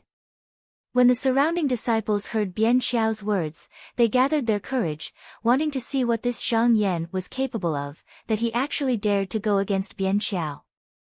The disciples of Tai Peace Temple and Good Abyss Temple were fine, but in the eyes of the disciples of Virtue Cultivation Temple, Bian Xiao could be said to be a tyrant on the mountain all these years, and no one dared to stop him. Today, there was actually someone who dared to go against Bian Xiao, so they could not help but feel excited, and even ordered their Taoist children to find their close friends, so that they would not miss this good show. Chapter 5. After reading the Taoist book for a while, Zhang Yan shook his head and put it down. Bian Xiao sneered and said in a strange tone, what is it? Does junior apprentice brother have any difficulties? Zhang Yan sighed and said, it's just a scraped-up breathing technique. It should be the work of a senior who wrote it for fun. Those who don't know the truth are easily fooled. If Steward Bian wants to cultivate, I think that pure Qi scripture is more suitable for you to get started. Bian Xiao was startled and his face darkened. This Taoist book was, as Zhang Yan had said, fake using the eroded runes. In fact, it was very unorthodox. Those who did not study the eroded runes for a long time would not be able to easily see through it. When he got it, he wanted to sell it for a good price. Today, he just happened to use it to deal with Zhang Yan. He thought that even if Zhang Yan could decipher it, if he did not see through it, he could still use it to ridicule Zhang Yan and humiliate him. He did not expect that Zhang Yan would seize the opportunity to ridicule him. He could not explain himself and could not help but feel depressed. At this time, someone in the crowd exclaimed, this Zhang Yan did not use bamboo chips to decipher the eroded runes. As soon as this was said, many people around also noticed this detail and were puzzled. Yes, why did they not see Zhang Yan using bamboo chips? They could not be blamed for their lack of knowledge. After all, there were very few people who could afford to pay a master. Even if they could get their hands on a Taoist book, it would be a copy that had already been deciphered. No one had ever seen someone who did not need bamboo chips to decipher the eroded runes. The few people who understood the reason looked at Zhang Yan with surprise and admiration. Zhang Yan was calm and relaxed. He smiled and said, "Steward Bian, do you need me to write another copy?" "No need." Bian Xiao snorted, and with a sweep of his hand, the Taoist book on the table fell to the ground. With a gloomy face, he took out another Taoist book. First, he slowly raised it up, and then he loosened his hand, letting it fall on the stone table. The corner of his mouth curled up, and with a fake smile, he said, "I'll have to trouble Shitty to take a look." Bian Xiao sneered inwardly. It had to be known that there were complex and simple etchings as well. When Hu Xingyu first read this Taoist book, he had also had to carefully decipher it. Even if Zhang Yan was more proficient in the Tao of etchings, could he compare to Hu Xingyu? Taking a step back, he had Hu Xingyu's original interpretation in his hand. Even if Zhang Yan could interpret it, it would definitely be full of mistakes. With a comparison, he would be exposed. Just now, he could see that Zhang Yan's words were sharp. Once he let him hit his sore spot, he would not be able to do anything to him. All he had to do was wait for Zhang Yan to make a mistake, and then he would immediately attack. He would not give Zhang Yan any time to speak, and he would make sure that it was true. Seeing Bian Xiao's expression, Zhang Yan knew that this Taoist book was not simple. However, he did not cower in fear. Instead, his interest was piqued. After reading it carefully, he found that it was indeed a little difficult, but he could handle it with his ability. He actually felt a little disappointed. Just now, he found that as his cultivation increased, his mind became clearer when deciphering the etchings. It was like a clear spring, untainted by a speck of dust. Even his speed was faster than usual. It seemed that he did not need to use that trump card for the time being. After flipping through a few more pages, he found that this was a good Taoist technique. Suddenly, an idea popped into his mind. He originally wanted to make a name for himself. Wasn't this a rare opportunity? Having made up his mind, he sped through the pages. When he was done, he closed the Taoist book and sat down with his eyes closed. Seeing his actions, everyone was stunned. Did this Taoist book stumble Zhang Yan? Bian Xiao's eyelids twitched. His eyes were much sharper than everyone else's, and he had a bad feeling about this. After a while, Zhang Yan opened his eyes and said, "This book is called Aperture Cleansing Diagram, and the technique is Aperture Opening Divine Pass, Cleansing Spirit Pill." Surprisingly, Zhang Yan didn't need to read the book at all. He only read it once and began to decipher it word by word. The crowd gasped in surprise. Obviously, Zhang Yan's actions had shocked them. Not long after, Zhang Yan's clear voice rang out, and the whispering crowd quieted down. Their attention was gradually drawn to the contents of the Taoist book. Bian Xiao was dumbfounded. He trembled as he took out a copy of the book from his sleeve and compared it to what Zhang Yan was reciting. Cold sweat appeared on his forehead, and the more he read, the more sweat appeared on his forehead. Although the language used in the copy was slightly different from Zhang Yan's, that was only a difference in language habits and knowledge. The meaning was more or less the same. Moreover, because Zhang Yan had deliberately spoken in a simple manner, his words were more fluent and easy to understand. If it weren't for the fact that this Taoist book was recently read by Hu Xingyu, Bian Xiao would have thought that Zhang Yan had already read it once. For a moment, only Zhang Yan's voice was left on the 1,000-feet cliff. It wasn't very loud, but it had a deep aura. This Taoist book was called Aperture Cleansing Diagram. It focused on how to temper one's acupoints and meridians according to the time. Most of the people present had never heard of such a superior method. Now that they heard it, they knew that it was rare to find a true method. Everyone held their breath and listened with rapt attention. Bian Xiao's face was pale. He didn't think that this Zhang Yan would be so powerful. Once this technique was leaked, he wouldn't be able to bear the blame from Hu Xingyu. Looking at Zhang Yan's posture, it seemed that he wanted to read the entire Taoist book from beginning to end, word for word. For a moment, he didn't have the time to feel sorry for himself. He picked up the purple clay teapot and threw it to the ground. With a loud bang, Zhang Yan's voice also stopped. He raised his head to look at the trembling Bian Xiao, and a faint smile appeared on his face. Everyone finally came back to their senses. They all had a look of regret. When they looked at Zhang Yan, their faces were full of admiration. When they looked at Bian Xiao, their gazes were full of resentment. At this time, a series of putong sounds were heard. The people in the front row all fell to the ground. It turned out that when they were listening to Zhang Yan's interpretation of the Taoist book, everyone's body unconsciously leaned forward. Their chests were pressed against each other's back. The people standing in the front were now relaxed and naturally couldn't stand still. Among them, there were some impatient people who sat down on the spot and meditated. The crowd didn't disturb them and consciously made a circle. Zhao Ying was originally also listening attentively. According to the Taoist book, his inner qi was constantly cleansing his body. He only felt that he was immersed in a mysterious realm. His whole body was warm and he couldn't extricate himself. Now that he had woken up, he secretly thought that this little thief seemed to be really capable. But why did Big Brother vomit blood? Was it really as Big Brother said? She was too impatient. Did she really blame a good person? For a moment, she looked at Zhang Yan with a complicated expression.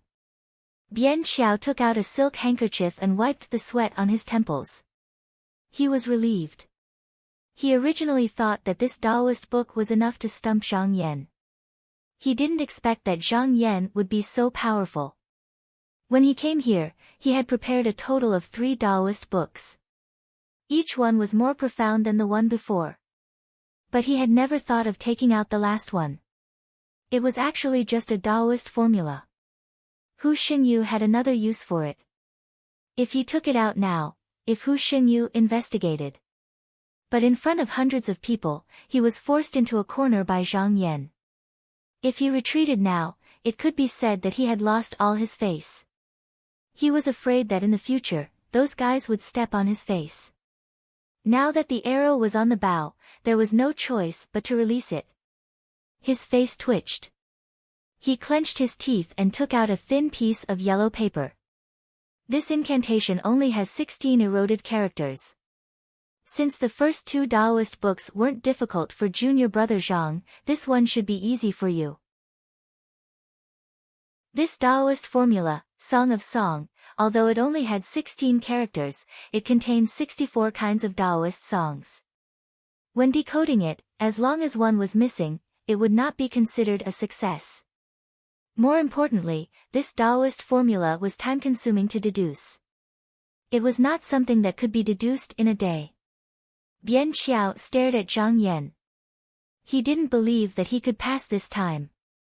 Picking up the thin paper, Zhang Yan furrowed his brows imperceptibly.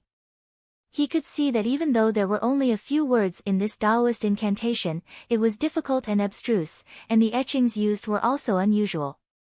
There were many variations hidden in it, and it was not as simple as what Bian Xiao had said. He waved the thin paper in his hand and said in a low voice, "Steward Bian, this Taoist formula seems simple but is actually difficult.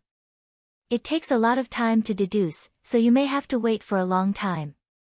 Bian Xiao had absolute confidence in this Taoist formula. He looked at the sky. It was already midnight. He thought to himself, so what if Zhang Yan can deduce until tomorrow? Won't the result be the same? So he waved his hand and said, "No problem. Let's set the time limit tonight. I believe that junior brother Zhang won't be able to decipher a mere 16 eroded characters, right?"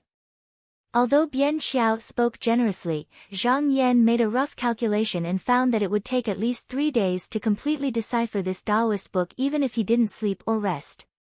He couldn't help but sneer. At this moment, if it was someone else, they would indeed be stumped. But if it was him, he reached out and grasped the remnant of the jade hidden in his sleeve. His mind sank into it. Soon, his consciousness arrived in a strange space. This was the greatest secret of this remnant of the jade. There was a clone of himself in the jade. Not only did it look exactly the same, but its senses and spirit were also completely identical. It was like a mirror image of the original body. As soon as his mind entered the remnant of the jade, the originally motionless self immediately became lively, as if it had suddenly come to life. Even if this clone sat or lay down, it would not affect his original body. They were both independent of each other, but also integrated into one body. The most amazing thing about this was that the time and space inside the jade was not synchronized with the outside world. He had used the method of silently reciting scriptures to calculate the time and roughly deduced that 1 day in the jade was equivalent to 10 days in the outside world. With this remnant of the jade, he could use 10 times the time to think and learn. No one could compare to him when it came to deducing the eroded characters.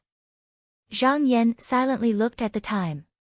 It was about noon now, which was around 10 o'clock in the morning. By night time, it would be about 12 hours. If he calculated it by 10 times, that would be 120 hours. To him, that was a full 5 days. He smiled and sat upright in the jade. Using his hand as a token, he began to pinch his fingers to calculate the 16 characters. Chapter 6. At the end of the hour, the 64 incantations that Zhang Yan had deciphered were placed in front of Bian Xiao. Cold sweat dripped down from Bian Xiao's forehead. To be honest, he could not understand 1 or 2 of these incantations, but Hu Xingyu had personally said that there were 64 incantations in total. Now that Zhang Yan's incantation secretly matched Hu Xingyu's words, it was enough to prove that he could really understand the true meaning of the incantation. His hands in his sleeves were trembling slightly. Obviously he knew that he had suffered a great defeat, but his mouth was still strong. He said, "This Mank Jing Shi is profound and abstruse, Shidi's interpretation is fast, but I still don't know if there is any mistake in it. Wait until I get it to Hu Shixiang, then we can verify the authenticity." Seeing that Bian Xiao had clearly lost, yet he still refused to admit it, the surrounding spectators looked at him with gazes filled with disdain, and there were even some who ridiculed him.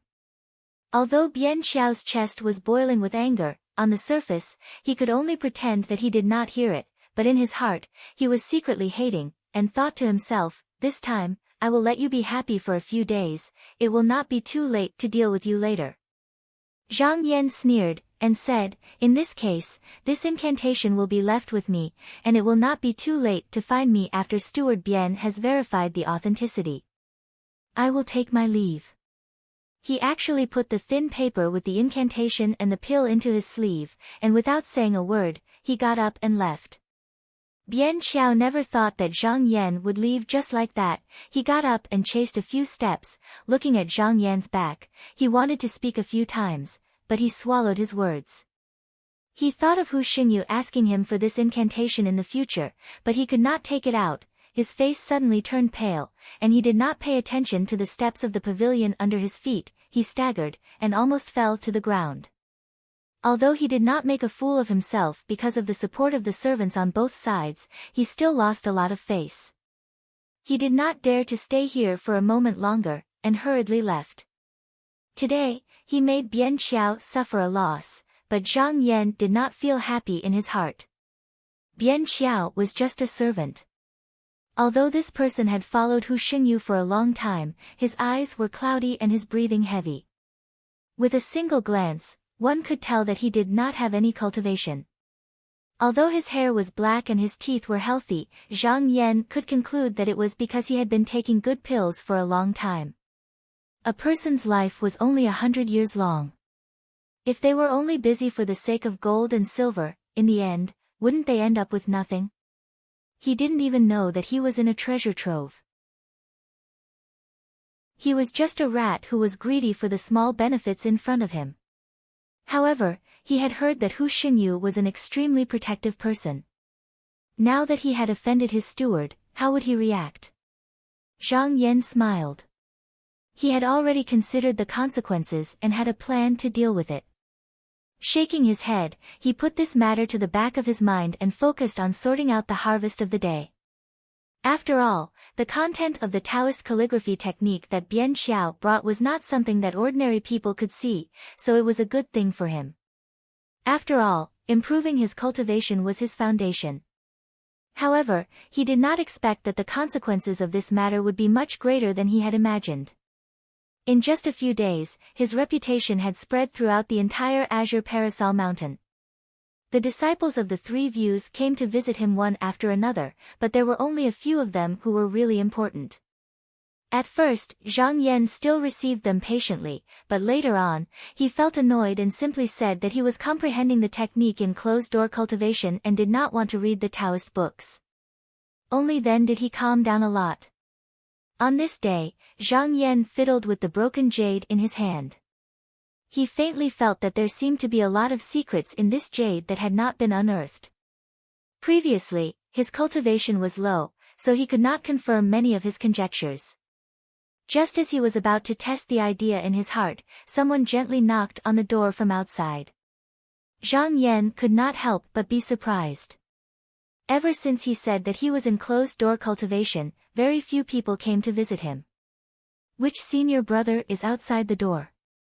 The person outside called out softly, "Young master, I'm Zhang Shi." Zhang Yan was delighted and said, "Oh, it's Uncle Shi. Come in quickly." He got up to open the door and saw an honest-looking middle-aged man in his early 40s standing at the door. Zhang Shi was the only servant he had brought with him before he went to Azure Parasol Mountain. Zhang Shi had grown up in his residence and was a kind and honest person. He was originally his father's servant, but in his memory, his predecessor had never treated him as a servant. Instead, he had treated him like an uncle or an elder. After Zhang Yan went up the mountain, Zhang Shi had been living at the foot of the mountain. The day before yesterday, when he had received a lot of food, he had sent people to deliver a lot of it. However, Zhang Shi looked distressed as if he had something on his mind. Zhang Yan looked at his expression and asked with concern, "Uncle Shi, it's cold on the mountain at night. Why did you come up at this time?" Zhang Shi lowered his head and said, "I haven't seen young master for 3 months. It's cold now, and young master's body has always been weak. This old servant is worried, so I came up to take a look." Zhang Yan smiled and said, "We cultivators eat wind and drink dew, so we're not affected by heat or cold. Uncle Shi, there's no need to worry." Zhang Shi glanced at Zhang Yan and looked like he wanted to say something. "Uncle Yang, you came at the right time. Stay here tonight and tell me some interesting things about the foot of the mountain. Azure Parasol Mountain has many beautiful sceneries, and I'll bring some food with me to go down the mountain another day." Zhang Yan could naturally see that Zhang Shi had other reasons for going up the mountain, but he was a shrewd person, so he didn't rush to ask and just greeted him. Seeing that Zhang Yan was about to go inside, Zhang Shi suddenly pulled his sleeve and said, "Ah, young master, this old servant has something to say."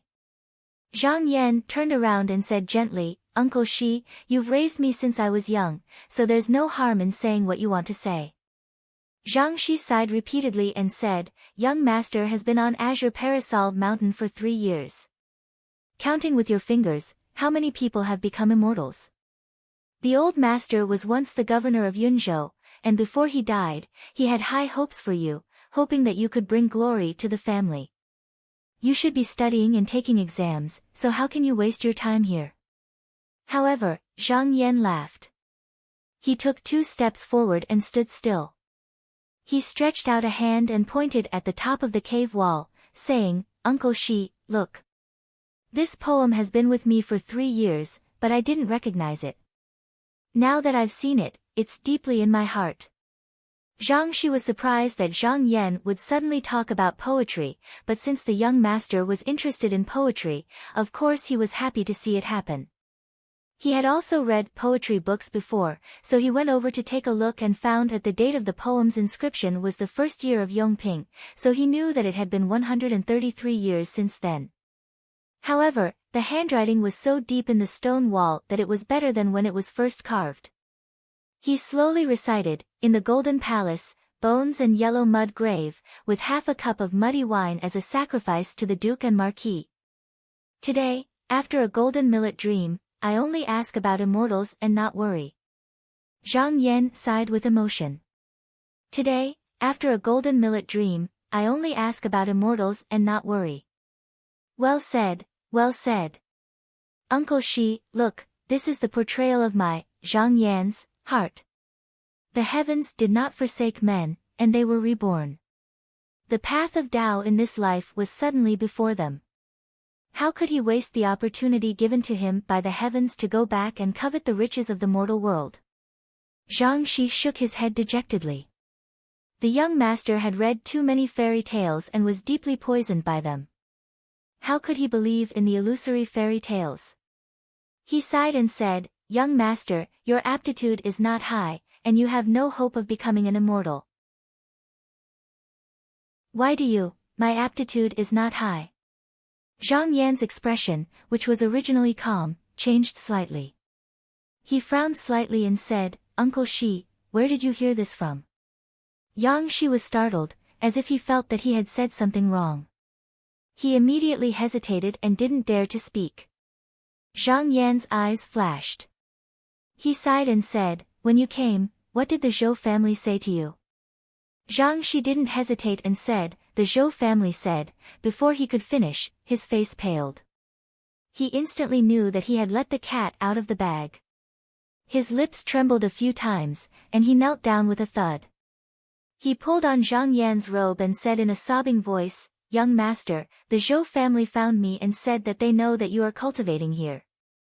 They asked me to advise you to leave the mountain, or else you will have a taste of the Zhou family's power. Young master, the Zhou family is powerful, we can't afford to offend them." As expected, the Zhou family had come to find him. A bright light flashed in Zhang Yan's eyes. He shook his head and said, "Uncle Shi, you've been tricked. If the Zhou family knew where I was, why would they need to find you? Isn't that unnecessary?" "What?" Zhang Shi was stunned. "Young master, are you saying that the Zhou family doesn't know that you're here?" Zhang Yan sneered and said, "They probably knew that I was in the Azure Parasol Mountain, but this isn't their backyard, so it would take them some effort to find me. However, now that you're here, they can naturally find me easily." "Ah. Ha, brother-in-law, you've improved a lot after being on the mountain for a few years." Following a long laugh, a handsome young man in a white robe walked in. He had a pair of long and narrow eyes, a straight nose, and a thin mouth. There was a sense of arrogance in between his brows. He looked at Zhang Yan a few times with a scrutinizing gaze, then suddenly smiled and said, "Brother-in-law, there are countless obstacles in the pursuit of immortality. With your aptitude, your achievements in this lifetime will be limited. With my elder sister above you, she can naturally protect you for a lifetime of peace and prosperity. Why do you want to stay in this mountain with the cold dew and weeds? It's better to return home and take good care of your parents from now on. Live the rest of your life as an ordinary person. Wouldn't that be great?" Without waiting for Zhang Yan to speak, he smiled again and said, "Although you came up the mountain without permission this time, your parents and family know that you were bewitched by others, so they won't blame you. Hurry up and return with me." His words sounded like advice, but his tone was unquestionable. Zhang Yan smiled faintly and said, "Parents and family? Whose parents? Whose family?" Speaking of which, his predecessor's experience was also strange. 3 years ago, when he was 16 years old, he married Zhou Yuchu, the young lady of the Zhou family from the Zhou family in Dingyang. After the wedding ceremony, the bride in the bridal room shone brilliantly and claimed that she was the reincarnation of a goddess. Now that she was full of grievances and was about to ascend to heaven, she asked him to take care of his parents in this life, and after 100 years, she would send him to heaven to enjoy bliss with them. Zhang Yan's predecessor also listened to these words. Although his wife's family was arrogant and often ordered the servants around like slaves, he still had no regrets and served the parents of the goddess wholeheartedly, only hoping that one day he could enjoy the bliss of heaven. However, one day, a Daoran came and stood at the door, laughing coldly and giving him some pointers. Only then did he realize that she was not a celestial goddess, but a cultivator of qi. Although there was no difference between the two in the eyes of ordinary people, after hearing Doran's explanation, he then realized that cultivators of qi were just training their spirits to reach the Tao, and it was ridiculous to call themselves celestials of heaven. Zhou Yuchu was originally the disciple of Venerable Lingya in Yuxiao school. In order to cultivate the Tao, she used a wonderful method to reincarnate and cross the tribulation. However, if no one took care of her parents in this life, she would be dissatisfied and it would hinder her cultivation. Therefore, she found Zhang Yan, an orphan who had no parents and a vast farmland at home, to support her parents and make up for the Tao. If it wasn't for Daoren who pointed out the mystery, Zhang Yan would not only marry a wife in name, but he would also have to work hard to support his wife's family. Not only would he suffer on behalf of others, but he would also end up empty-handed in the end. When the 16-year-old Zhang Yan learned the truth, he angrily accepted Doran's guidance and came to Mount Kanggu, vowing to seek justice. Although Zhou Youchu's parents in this life were direct descendants of Venerable Lingya, they were still mortals after all, so they didn't know about the hindrances in this life. They could not wait for Zhang Yan to leave so that they could swallow up the Zhang family's farmland. Therefore, Zhou Yuchu didn't know that Zhang Yan had left for 3 years. Until a few days ago, when she was meditating, she suddenly felt that the soul manipulation technique she cast on Zhang Yan's body had suddenly disappeared. Only then did she realize that something was wrong. After asking the Zhou family, she found out that Zhang Yan had already left for 3 years. However, the strange thing was that Zhou Yuchu actually couldn't calculate Zhang Yan's whereabouts. It seemed that an expert had concealed the heavenly secret, and Venerable Lingya had been in closed-door meditation for many years, so he couldn't ask Zhou Yuchu to calculate. In desperation, he ordered his third brother, Zhou Zishang, who was also cultivating on the mountain, to go down the mountain to investigate. Zhou Zishang did not dare to neglect. Zhang Yan was of great importance. It was related to whether his second sister could cultivate a superior cultivation method, so he had to be cautious. Although he couldn't find Zhang Yan, he didn't know that Zhang Yan had left with Zhang Shi. Sure enough, after some calculations, Zhou Zishang soon found Zhang Shi at the foot of the Azure Wu Mountain. Because he was afraid that Zhang Shi would not reveal Zhang Yan's whereabouts, he ordered a servant to probe Zhang Shi. Sure enough, Zhang Shi went up the mountain in fear. Zhou Zishang, who was behind him, easily found Zhang Yan's residence. Knowing that Zhang Yan really was cultivating on the mountain, Zhou Zishang couldn't help but feel surprised. Once Zhang Yan succeeded in his cultivation, the loss of the heavenly Tao would naturally fall back on his eldest sister, Zhou Yuchu. In this way, all of his previous efforts would go down the drain. Zhou Zishang originally wanted to directly tie up Zhang Yan and go down the mountain, but when he saw that Zhang Yan's aura was soft and smooth like jade, it was clear that he had already reached the essence-building realm. Although he spoke with disdain, he was actually a little surprised in his heart. Could it be that Zhang Yan was valued by a certain guru on the Azure Wu Mountain? If that was the case, then it would be difficult. Zhang Yan was now a disciple of the Qinsang school. If he were to be easily abducted, then he feared that it would lead to discord between the two factions. Moreover, Zhang Yan coming up the mountain was strange. Who was the one who instigated him behind the scenes was still unknown. After thinking about it, Zhou Zishang decided to use a gentle method to force Zhang Yan to go down the mountain.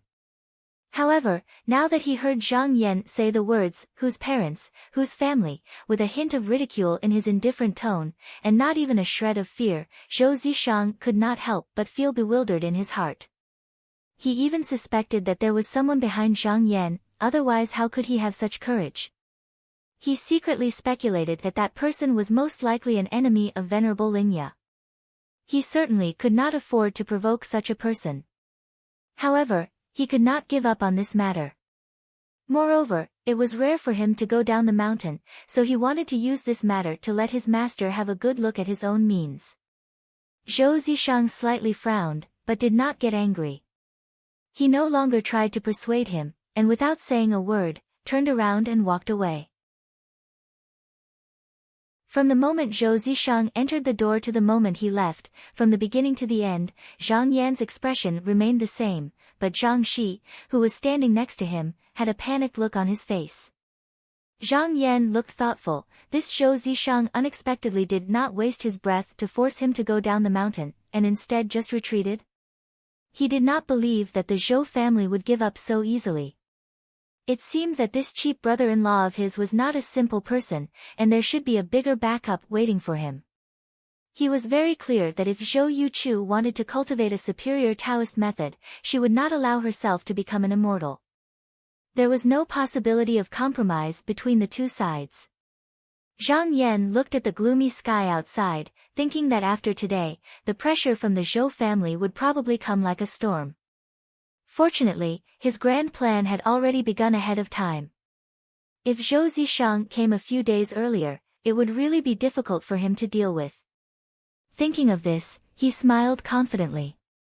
There was one thing that Zhou Zishang said was right: there were tens of thousands of ups and downs and thousands of obstacles in the pursuit of Taoism. This did not only refer to the obstacles in Taoism, but also the confrontation and competition between people. Was killing and fighting not one of them? If he could not even pass this obstacle, then how could he talk about Taoism? Chapter 7.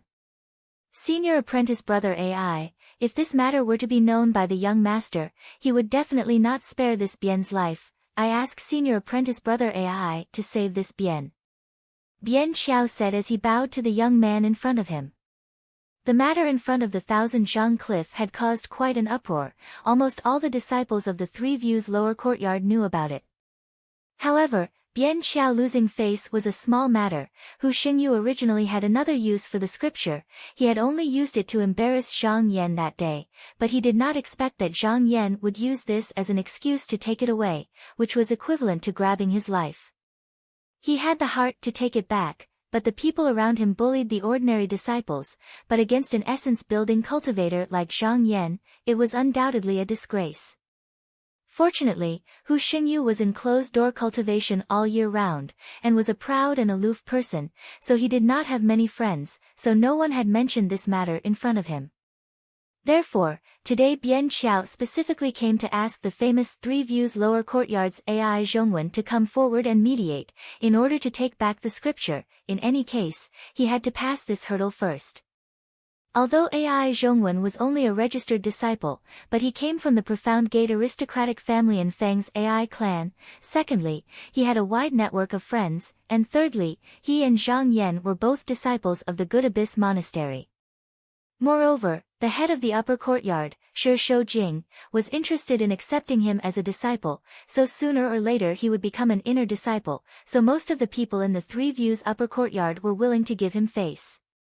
AI Zhongwen smiled and said, Senior Apprentice Brother Bien, don't worry, let me first ask about this Zhang Yan's origin. He waved his hand, and the long follower beside him understood. He took out a name list from the bookshelf behind him, flipped through it, and said, Zhang Yan, Donghua Dingyang, came to the mountain in the 17th year of Cheng'an. AI Zhongwen was surprised and said, that's it? The long follower nodded. AI Zhongwen was deep in thought.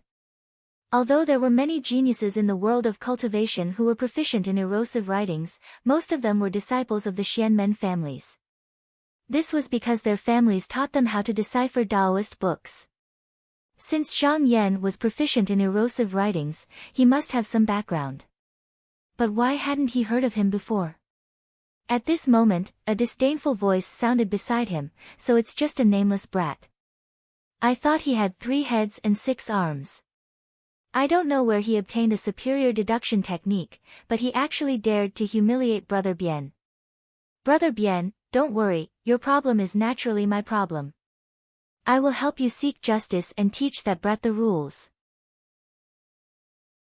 Bien Xiao was overjoyed when he heard this, and he immediately bowed and said, if Senior Brother Lin is willing to step forward, I will naturally be extremely grateful, and I will send a generous gift after the matter is completed.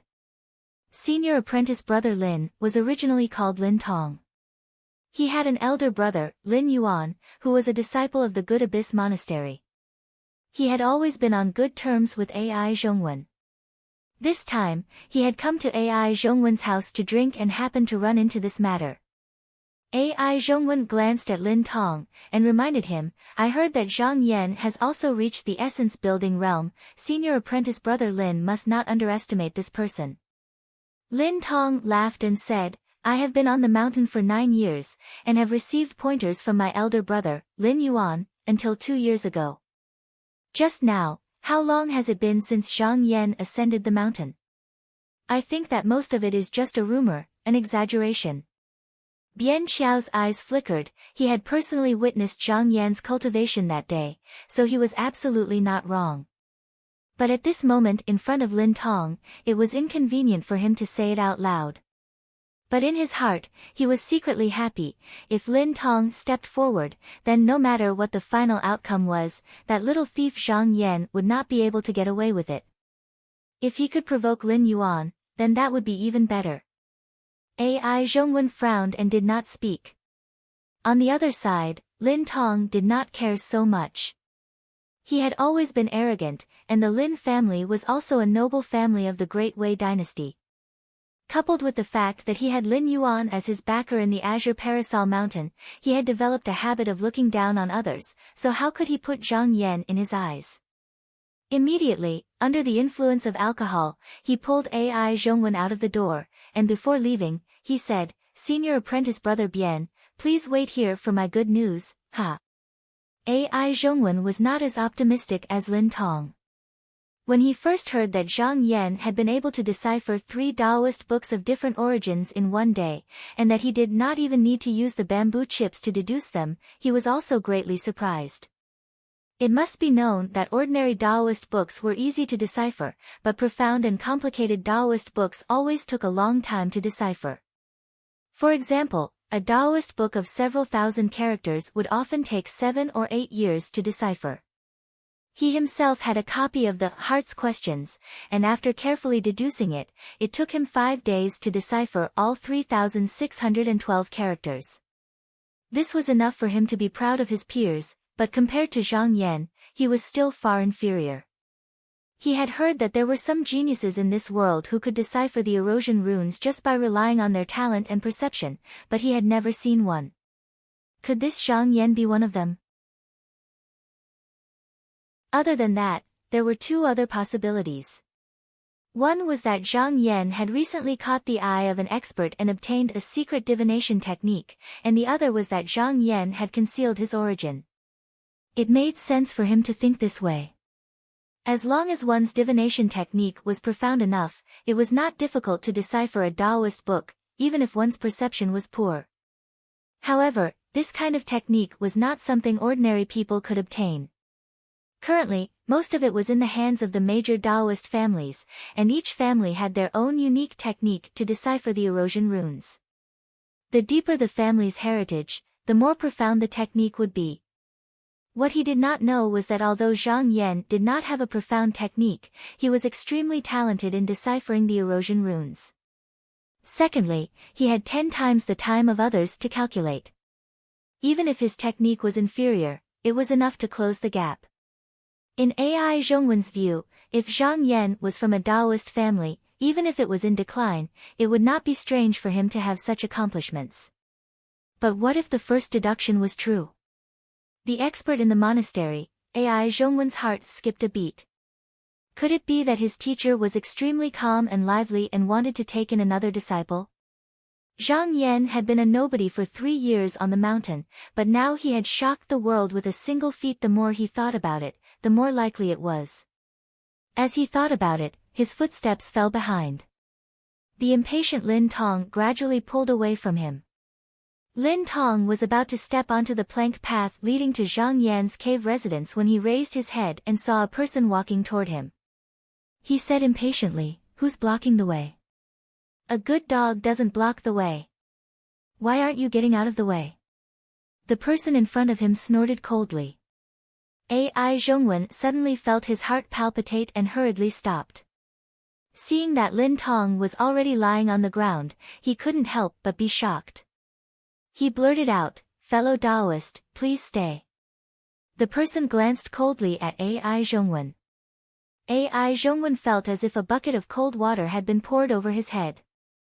The chill seeped into his lungs, and his limbs stiffened. Luckily, the person didn't say anything else and directly walked past him. Ai Zhongwen stared blankly at the person's back. After a while, he went forward and helped Lin Tong up. He asked, "Brother Lin, are you all right?" Lin Tong sat up in a daze. At that time, he only felt the world spin around him. When he came back to his senses, he was already lying on the mountain path for no reason. He patted his head, his eyes filled with shock. He said, "Senior brother Ai, who was that? Such a high cultivation." Although he was arrogant, he also knew that he had met a fellow Taoist with a high cultivation. Ai Zhongwen's expression was grave. Just now, there were faint rosy clouds swirling around the person's body. It was clearly a phenomenon that would only appear after opening the meridian channels. Compared to people like them, they were already on a completely different level. When he thought of this, he also felt a lingering fear. However, he felt that the person seemed somewhat familiar. He thought to himself, looking at this person's face, "Isn't it Zhou Zishang from the Dingyang Zhou clan?" Last year, he followed his grandfather to the Donghua Continent sect conference and saw Zhou Zishang from afar. After all, Yuxiao School was not inferior to Qinsang School. However, the two people's positions were like heaven and earth. Zhou Zishang was the direct disciple of an elder, and the Zhou clan was a Xianmen aristocratic family. Although Ai Zhongwen was from the Anfeng Ai clan, he was only from a branch family. He didn't have the right to go up and chat with him. He looked in front of him. Why was this Zhou Zishang here? Could it be that he was here to visit Zhang Yan? This thought made him jump in fright. Who was this Zhang Yan that even Zhou Zishang had to pay a visit to him? Could it be that his previous deduction was wrong? Was Zhang Yan actually hiding his strength? Taking a deep breath, Ai Zhongwen had a plan in mind. He said, "Senior Lin, although this fellow cultivator didn't use too much force just now, he might still have some hidden injuries. It's better to go back and check it out. Senior Bian, how about I take care of this matter?" Lin Tong hesitated. Although he had boasted in front of Bian Qiao, his life was still more important. He forced a smile and said, "If that's the case, then I'll have to trouble junior brother to make a trip." Ai Zhongwen cupped his hands and didn't say anything more. After watching Lin Yuan leave, he followed the plank path to search for Zhang Yan's residence. Not long after, he heard a deep voice asking, "Which senior brother is it outside?" Not long after Zhou Zishang left, Zhang Yan had been paying attention to the movements outside in case Zhou Zishang left someone to spy on him. At this time, he heard the footsteps outside. But the sound was steady and powerful, so he took the initiative to ask. Ai Zhongwen tidied up his clothes. Before he could speak, he saw a shadow flash, and a person had already walked out. "Is it senior brother Zhang?" Ai Zhongwen took a step back and looked up and down. He couldn't help but praise, "Senior brother really is as handsome as the rumors say." Although Zhang Yan was only wearing an ordinary coarse gown, in terms of appearance and figure, few people Ai Zhongwen had seen could compare. Not only that, but the other's eyes were oppressive, and there was a faint sense of oppression. If it wasn't for the fact that he was standing at the side of the plank path, Ai Zhongwen couldn't help but take a few more steps back. When it came to choosing a husband for the daughter of the Zhou family, they first looked at fate, then looked at appearance, and finally chose Zhang Yan from a million people.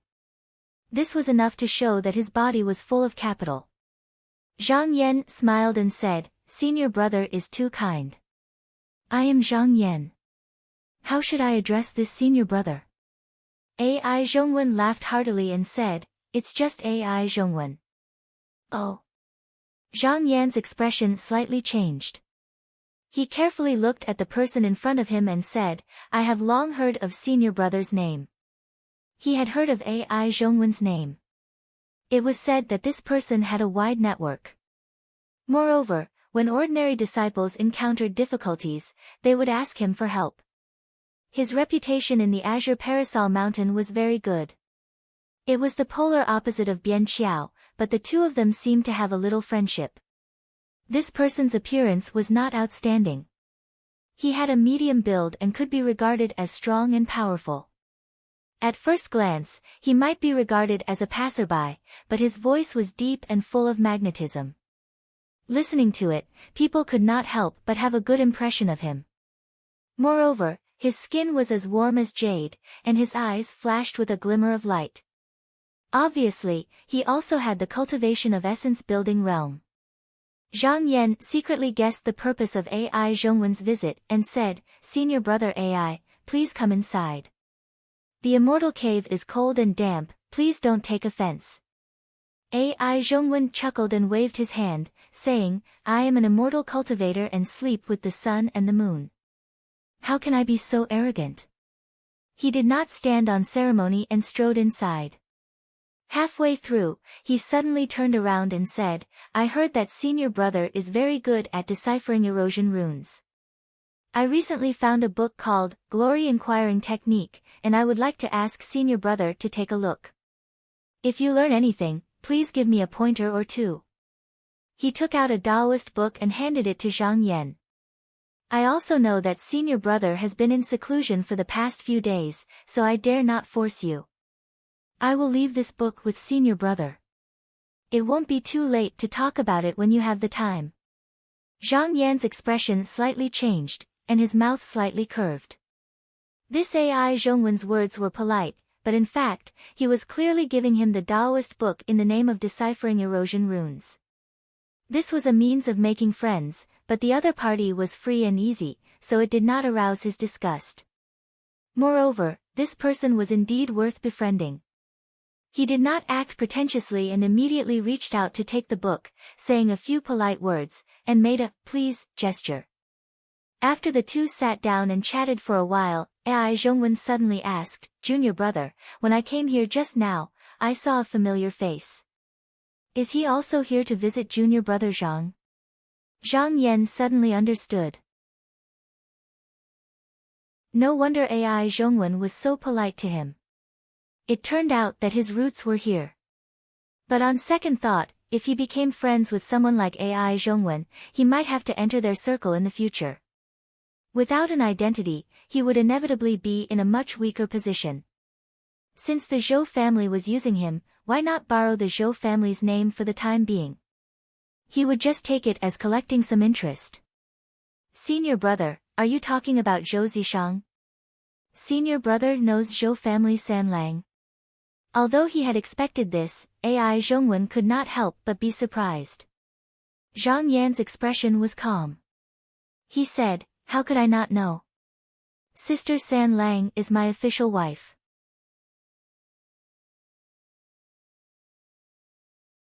Chapter 8. Ai Zhongwen was shocked. He had thought of all kinds of possibilities, but he never imagined that Zhang Yan and Zhou Zishang were actually related. The Dingyang Zhou clan could be said to be extremely prominent in the Donghua continent. As far as he knew, in the past 100 years, there were no less than 10 cultivators above the nascent soul realm.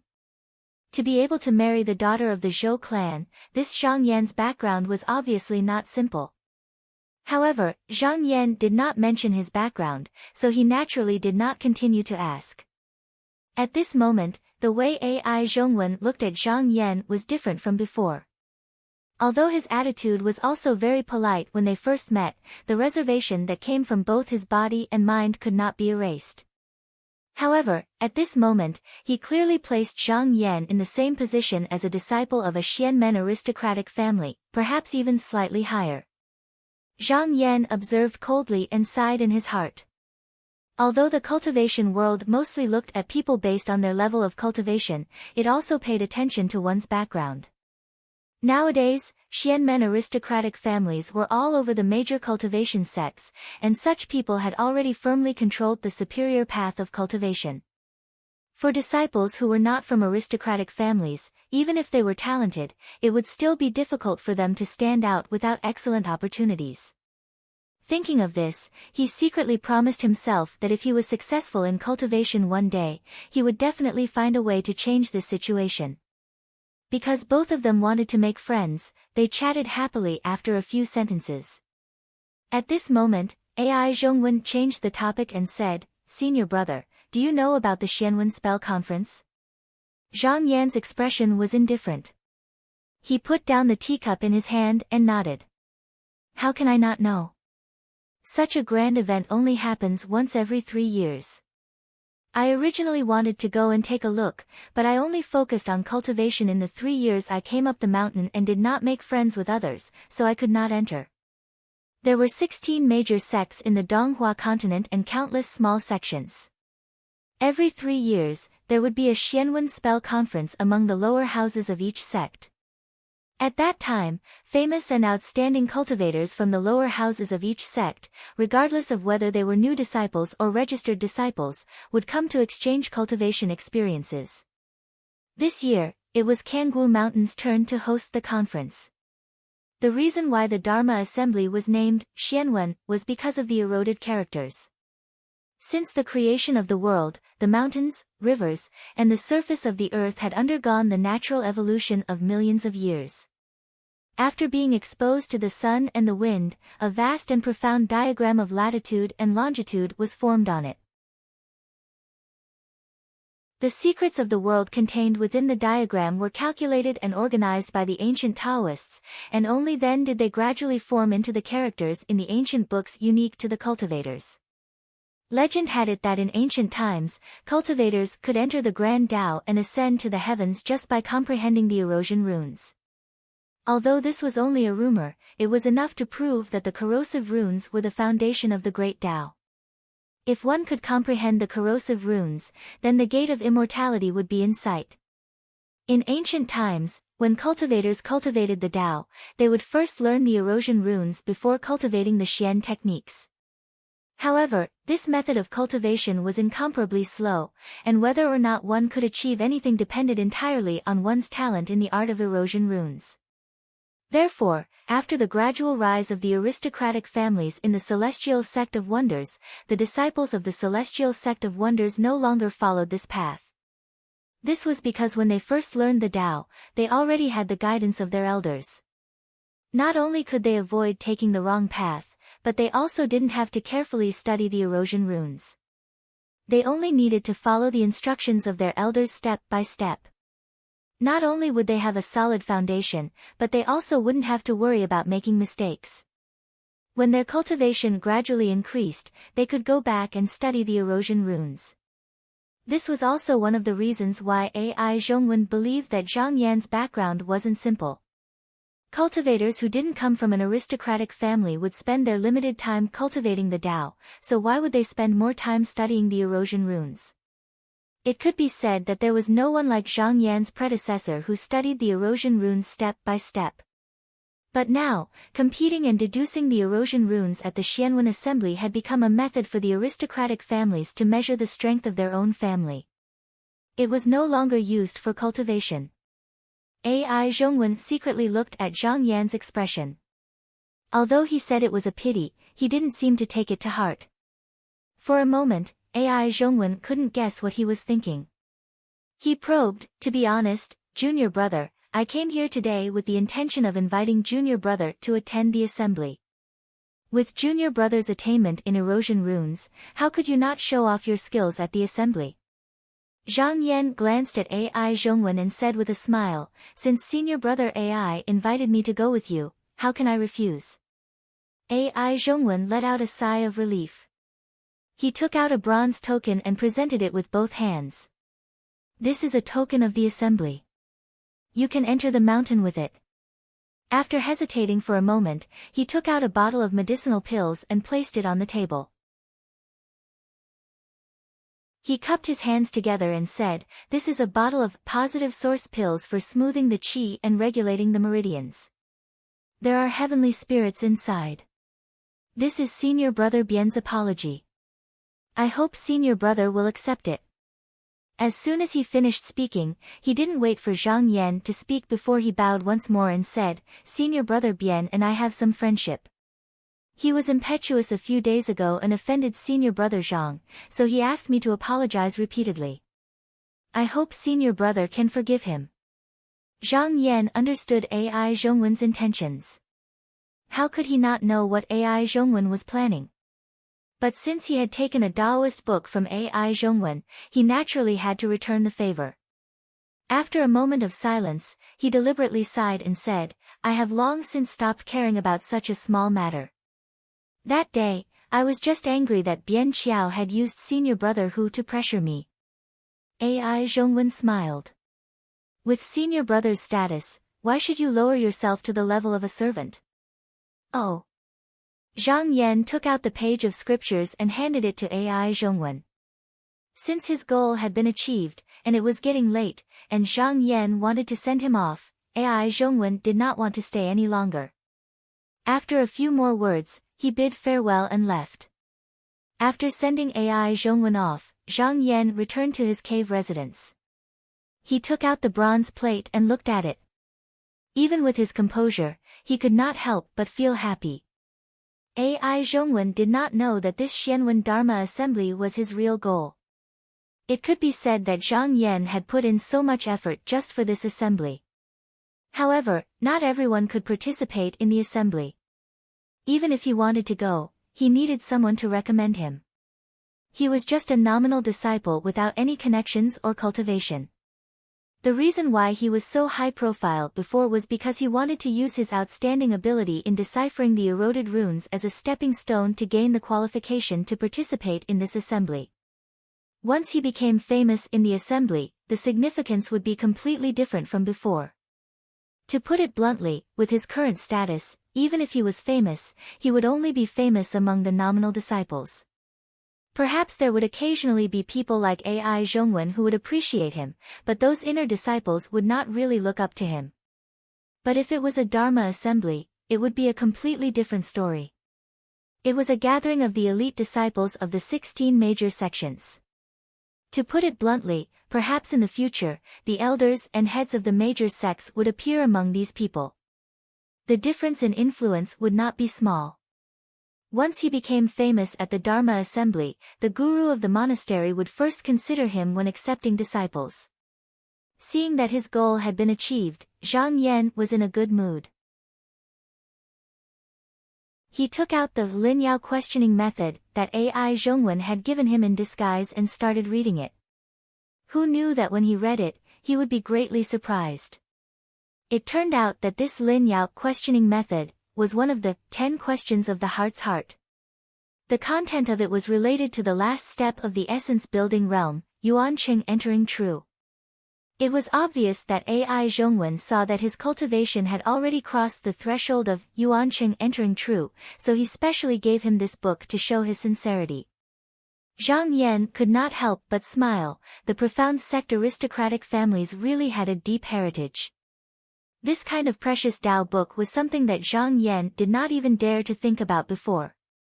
It was only by chance that he was able to obtain this book, but they actually gave it away casually.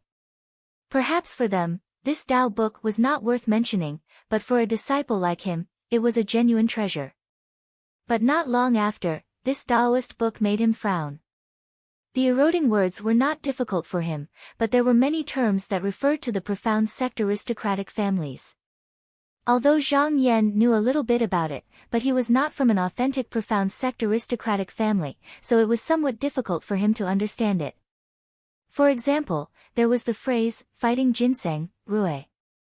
Fighting ginseng, he knew that it was a term that referred to the qi in the main arteries. There were 3 types of qi rising and falling, and rui presumably referred to one of them, but the problem was, how would he know which one it was?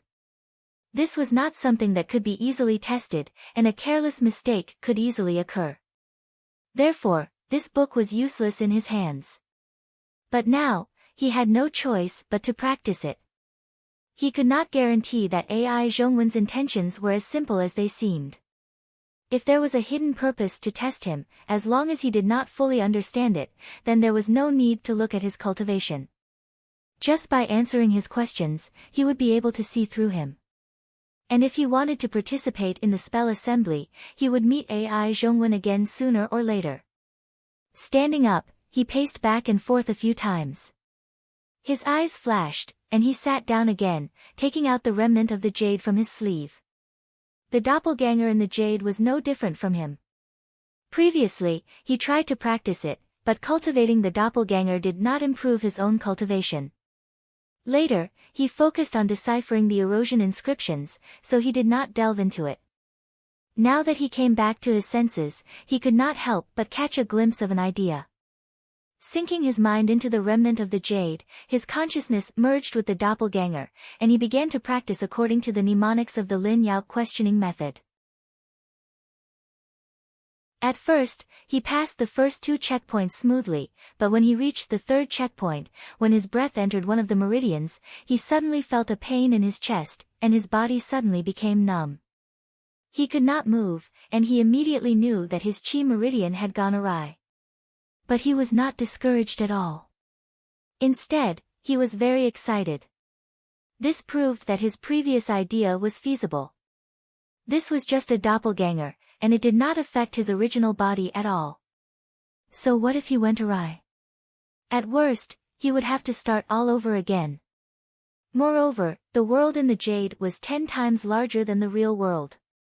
He could easily understand the cultivation method in the jade, and then go back to his original body to practice. Zhang Yan calmed his mind and retracted his breath that had gone awry. He was ready to try again. However, after easily making this step, he made a new discovery.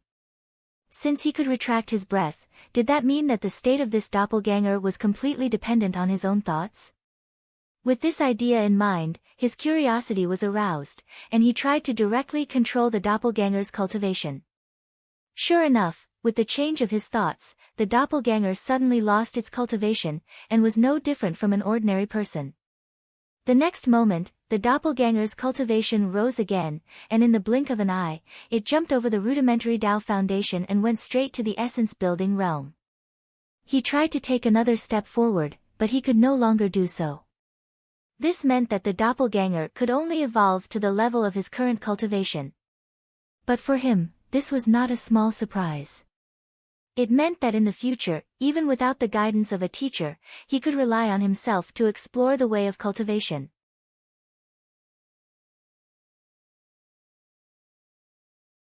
Chapter 9. With the help of the broken jade, the difficult problem in the Lin Yao questioning method was easily solved. After that, when Zhang Yan saw Xianmen terms such as Heng Ming, Kang, Zhuansu, Zheng, Busu, Shun, etc., he did not have to think too much and could just test the method in the jade. However, he did not blindly rely on the broken jade. Every time he encountered a problem that he could not solve, he would first combine what he had learned to infer and then verify it in the jade. Over time, he gradually found out some tricks and his understanding of these Tao formula terms deepened day by day. Sometimes, even without the broken jade, he still had some confidence in his heart. In less than 5 days, not only did he understand the entire Tao formula, he even roughly understood the various Xianmen terms used. It could be said that he had made great progress. This also made him feel that this broken jade was undoubtedly comparable to a divine object. That day, it fell to the ground with a meteor, so its origin was definitely not simple. At this moment, he suddenly had a strange thought. This jade was originally empty and there was nothing other than his doppelganger. However, since the doppelganger could change according to his thoughts, could the objects around him also exist and change in this broken jade? This idea was not whimsical, nor was it made out of nothing. It was based on the fact that his doppelganger in the jade was not naked, but wearing clothes. This style of clothing was one that he often wore. Since there were clothes, did it mean that other things could also exist? Thinking of this, he stretched out his hand and made a book gesture. In his mind, he was thinking about the Lin Yao questioning method. However, before he could figure out what it was, he suddenly felt annoyed and his consciousness went into a trance. He actually directly withdrew from the doppelganger and fell back into his original body. Zhang Yan suddenly opened his eyes. At that moment, he felt a splitting headache and his back was drenched in sweat. He could not help but be shocked. Ever since he cultivated qi, he had not felt this way for a long time. He quickly used his inner vision to check his body and realized that he seemed to have overworked himself. Not only was his spirit exhausted, but his inner qi was also severely depleted. Thinking about it, he guessed that this was caused by his attempt to conjure a Tao book in the jade. He nodded. It seemed that regardless of whether this attempt was feasible or not, it was not something he could do at the moment. However, he was not depressed. If he succeeded, he would be happy. If he failed, there was no need to care. If he tried to force it, he would end up creating obstacles in his heart. His Tao heart was perfect, and he was able to pick up and put it down. In the blink of an eye, he threw this matter to the back of his mind. He picked up the bottle of positive source pill that Ai Zhongwen had given him from the table, opened the bottle, and poured out a pill in his palm. He smelled a sweet fragrance seeping into his nose, and his chest and lungs immediately felt relaxed. He understood that this pill was extraordinary. He immediately opened his mouth and swallowed it. He sat in silence for a moment, waiting for the pill's power to dissolve. A warm flow of heat spread through his internal organs, making his whole body feel comfortable. Generally speaking, after taking this kind of pill, one had to circulate their qi to guide the pill's power throughout the body. Otherwise, once the pill's power accumulated, it would harm the body. He didn't dare to be negligent and immediately entered meditation. After half an hour, his qi reached perfection. At this time, the feeling of exhaustion was gone. The internal qi in his body surged, his essence root was full, and his divine qi was abundant. Unexpectedly, it was comparable to meditating for an entire night. Zhang Yan was secretly surprised. He knew that pills were very beneficial to cultivators, but he did not think that the effect would be so extraordinary. He had underestimated the effects of pills. It was no wonder that each and every one of the disciples from the profound sects were successful in reaching the essence-building realm. He was afraid that in addition to having good Tao books, they also had the assistance of pills. Unfortunately, he had very few pills in his hands. In the future, he could only swallow them at critical moments. He could not waste them at will. In his heart, he secretly made up his mind that he would have to pay more attention to the collection of pills in the future. If there was an opportunity, he would absolutely not let it go. However, what Zhang Yan did not know was that this bottle of upright source pills was considered high-grade in the profound sects. Ai Zhongwen was afraid that he would not return the scripture and deliberately wanted to befriend him, so he took the initiative to give it to him. If Ai Zhongwen knew that Zhang Yan treated the pills he kindly gave him as if they were cabbages, he feared that he would suffer from internal injuries. While Zhang Yan was cultivating in his cave, Zhou Zishang was listening to a servant inquire about news about him in a pavilion on the main peak of the Azure Wu Mountain, Haoju Peak. So, Zhang Yan has recently been deciphering the erosion runes on the Azure Wu Mountain and is now famous? A shrewd-looking servant obediently replied, reporting to young master, that is indeed the case. Zhou Zishang furrowed his brows in silence. His thoughts were shockingly similar to Ai Zhongwen's. He did not believe that Zhang Yan could decipher the erosion runes on his own. He concluded that there must be someone guiding him from behind. This person was either the deacon Taoist of the Good Abyss Monastery or the expert who encouraged him to come up the mountain. However, since that expert did not bring Zhang Yan with him to secretly teach him Tao techniques, it was most likely the latter. In this case, this Zhang Yan is even more untouchable. He knew that he could not handle this matter recklessly and had to use other methods. However, no matter what, Zhang Yan was only a lower house disciple. He had plenty of ways to make him obedient. The 3 servants he brought up the mountain had been waiting respectfully on both sides. One of them, a stout man who looked like a butler, came up and whispered, "Young master, do you need me?" The muscles on his face twitched as he made a grabbing gesture. Zhou Zishang raised his brows and waved his hand. That's not appropriate. I, Zhou Zishang, am also a cultivator. Why would I use such a despicable method? He then smiled confidently and said, however, since I, Zhou Zishang, have come to Azure Parasol Mountain, how can I return empty-handed? Watch carefully, I will make Zhang Yan obediently descend the mountain in less than 3 months. The servants he brought up the mountain this time were all knowledgeable. Although they agreed with his words, they were still puzzled. They did not know where their young master's confidence came from. Zhou Zishang smiled but did not explain. After sitting for an hour, a Taoist boy came down from the mountain path. He hurriedly stopped in front of Zhou Zishang and bowed respectfully. May I know which esteemed guest has come to our monastery? The monastery master invites the esteemed guest to come in for a chat. Zhou Zishang stood up and tidied his clothes. With a slightly arrogant expression, he nodded and said, lead the way. The Taoist boy did not know Zhou Zishang's identity. He only knew that the monastery master had suddenly ordered him to descend the mountain to welcome an esteemed guest. How would he dare to say anything? He turned his body sideways and gestured for Zhou Zishang to lead the way obediently. Perhaps it was rare for others to meet the monastery master of Good Abyss Monastery, but with Zhou Zishang's cultivation base, as long as he sat here and released his aura, the monastery master would definitely sense it without saying anything. As a fellow cultivator of the same sect, the monastery master would definitely invite Zhou Zishang in no matter what. The journey to the foot of the mountain was slightly slow. After about 2 hours, the huge Xianwen stone in front of the monastery master came into view. There was no need to inform the Taoist boy as he led Zhou Zishang straight into the monastery gate. Good Abyss Monastery was arranged in a vertical axis according to the mountain. After passing through the monastery gate, there was a black tortoise tablet that was erected in the first year of the Wei dynasty's reign. Both sides were densely covered with ancient trees.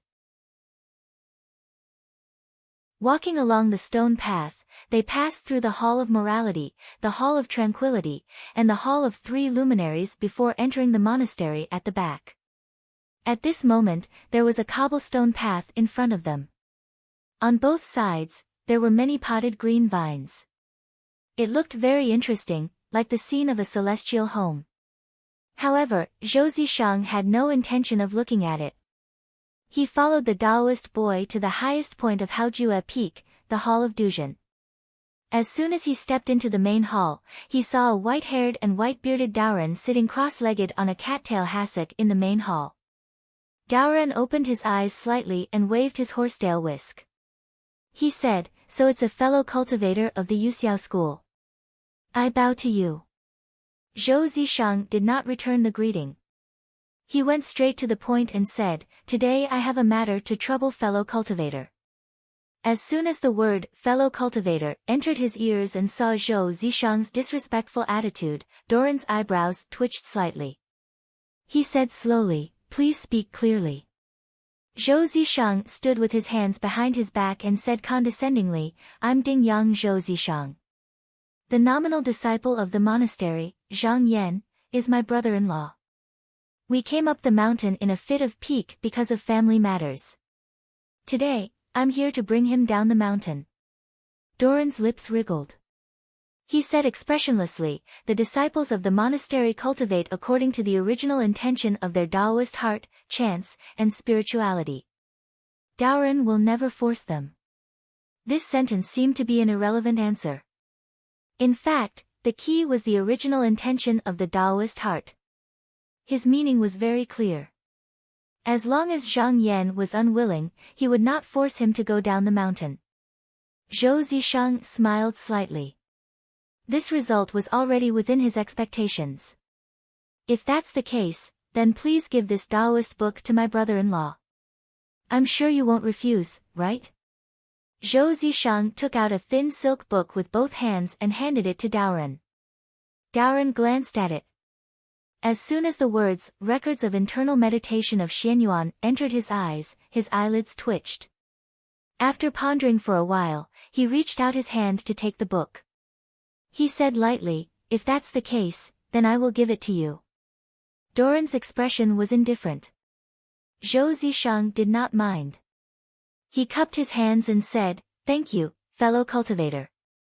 Doran closed his eyes and did not speak. He only lightly tapped the jade bell in front of him. It emitted a pleasant sound. This was him sending the guest off. Zhou Zishang let out a loud laugh and walked out leisurely. Doran stroked the white beard on his chin. Although his expression did not change, he was extremely surprised. This Zhou Zishang was so young, but he had already opened his meridians and condensed his qi. His body gave birth to a vision of rosy clouds. His cultivation was not below Doran's. He was indeed a disciple of a large sect. Moreover, his way of doing things was also very cunning. Although it seemed rude for him to come straight to the door, in reality, he was deeply aware that people in the sect often spoke in a vague manner. They would not be able to get to the point even after a long time.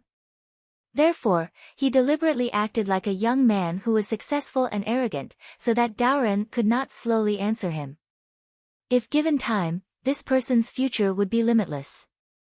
Lowering his head to look at the book in his hand, this, Records of Internal Meditation of Xianyuan, was also an ancient book. It was said that it originally belonged to Daoist He of Nanhua sect. He did not know how it ended up in Zhou Zishang's hands, but it was indeed a high-grade method of opening immortal meridians. Once a cultivator's inner meridians were opened, the spiritual root would be planted and one's heart would be clear. Only then would one be able to practice superior immortal methods and bear fruit in the future. However, this method was not only complicated, but it also had a lot of hidden dangers. If one did not have the guidance of elders and masters from time to time, it was extremely easy for one's inner meridians to be broken and one's Tao foundation to be destroyed. As a result, one would have no hope of cultivating for the rest of their lives. Doran could not help but sigh slightly. He did not know what happened between this Zhou Zishang and Zhang Yan that he actually wanted to destroy the latter's path of cultivation.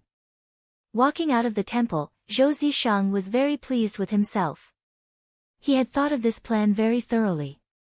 There must be something he did not know about Zhang Yan's visit to Azure Wu Mountain. It was always right to be cautious. He gave up on all the details and went straight to the point. Using the Good Abyss Temple to destroy Zhang Yan's Tao foundation was the safest choice.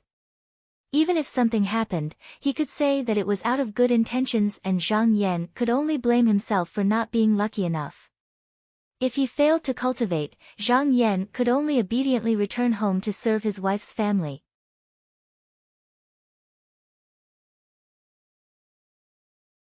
Chapter 10. For 10 consecutive days, Zhang Yan cultivated in seclusion in his cave residence in an attempt to break through. However, he didn't know if it was because he hadn't cultivated enough. Although he felt that his meridians were flowing smoothly and the primordial qi in his navel was getting thicker, he still hadn't taken the step he wanted.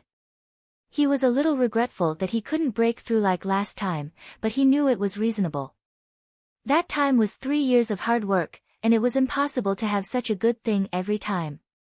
Since that was the case, there was no need to force it. On the path of cultivation, there were times when one had to persevere and advance courageously, and there were times when one had to be patient and impatient, and one had to advance slowly. How one chose was entirely up to one's heart. Presently, he didn't lack any Tao books or medicinal pills, and breaking through to the next realm was just around the corner, so there was naturally no need for him to fight for these 2 or 3 days. A few days ago, Ai Zhongwen came to invite him to the Dharma assembly, but he declined because he hadn't cultivated enough. Now, the Dharma assembly had been held for more than 3 days, but it would last for a month. Even if it was to make a name for himself, there was no need to rush. At the beginning of the next day, he took a bath and changed into a black Taoist robe with cloud patterns. After he was ready, he slowly walked to Misty Cloud Peak. Misty Cloud Peak was the 6th peak of Kangwu Mountain. There was a Taoist temple called Shangzhe Temple. It occupied a vast area with waterfalls and springs. The scenery was unique among the 18 peaks, so it was used as the venue for this Dharma assembly. He walked on the mountain path and looked around. He saw disciples from various sects coming and going, all wearing high hats and wide belts. About 2 hours later, he arrived at the gate of Shangzhe Temple.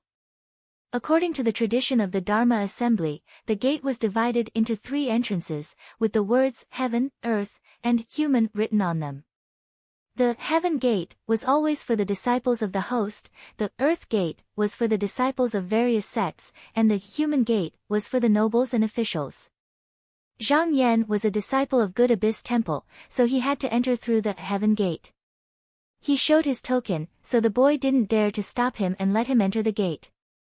However, just as he stepped into the mountain gate, someone stretched out a hand to stop him and said coldly, "Wait, which temple are you from?"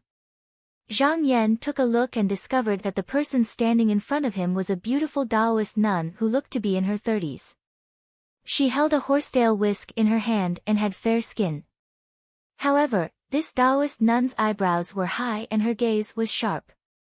The bridge of her nose was straight like a man's. At a glance, one could tell that she was a person with a strong personality. Zhang Yan performed a disciple's greeting to the Taoist nun and said, "This disciple is Zhang Yan of Good Abyss Monastery." "You are Zhang Yan?" The Taoist nun seemed to have heard of Zhang Yan's name before. She looked him up and down and said, "I heard that you are proficient in erosion runes. Let me ask you, where did you say Elephant River came from?" Without even thinking, Zhang Yan immediately said, "It's from the New Theory of Language and Painting, written by the unaffiliated Kong Lan 100 years ago." The New Theory of Language and Painting was a travel book, and Elephant River was one of the stories in it. It was about the ancient times when there was a group of villagers at the foot of Gao Mountain. Due to the scarcity of water, the villagers all relied on a spiritual stream to survive. However, this spiritual stream was intermittent every day, and the villagers suffered unspeakably.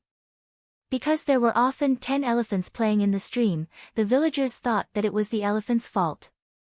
After driving them away several times, they killed the 10 elephants, and the stream became clear. However, the villagers did not know that there was actually a giant snake cultivating upstream. Every time the giant snake came down to drink water, the elephants would chase it away.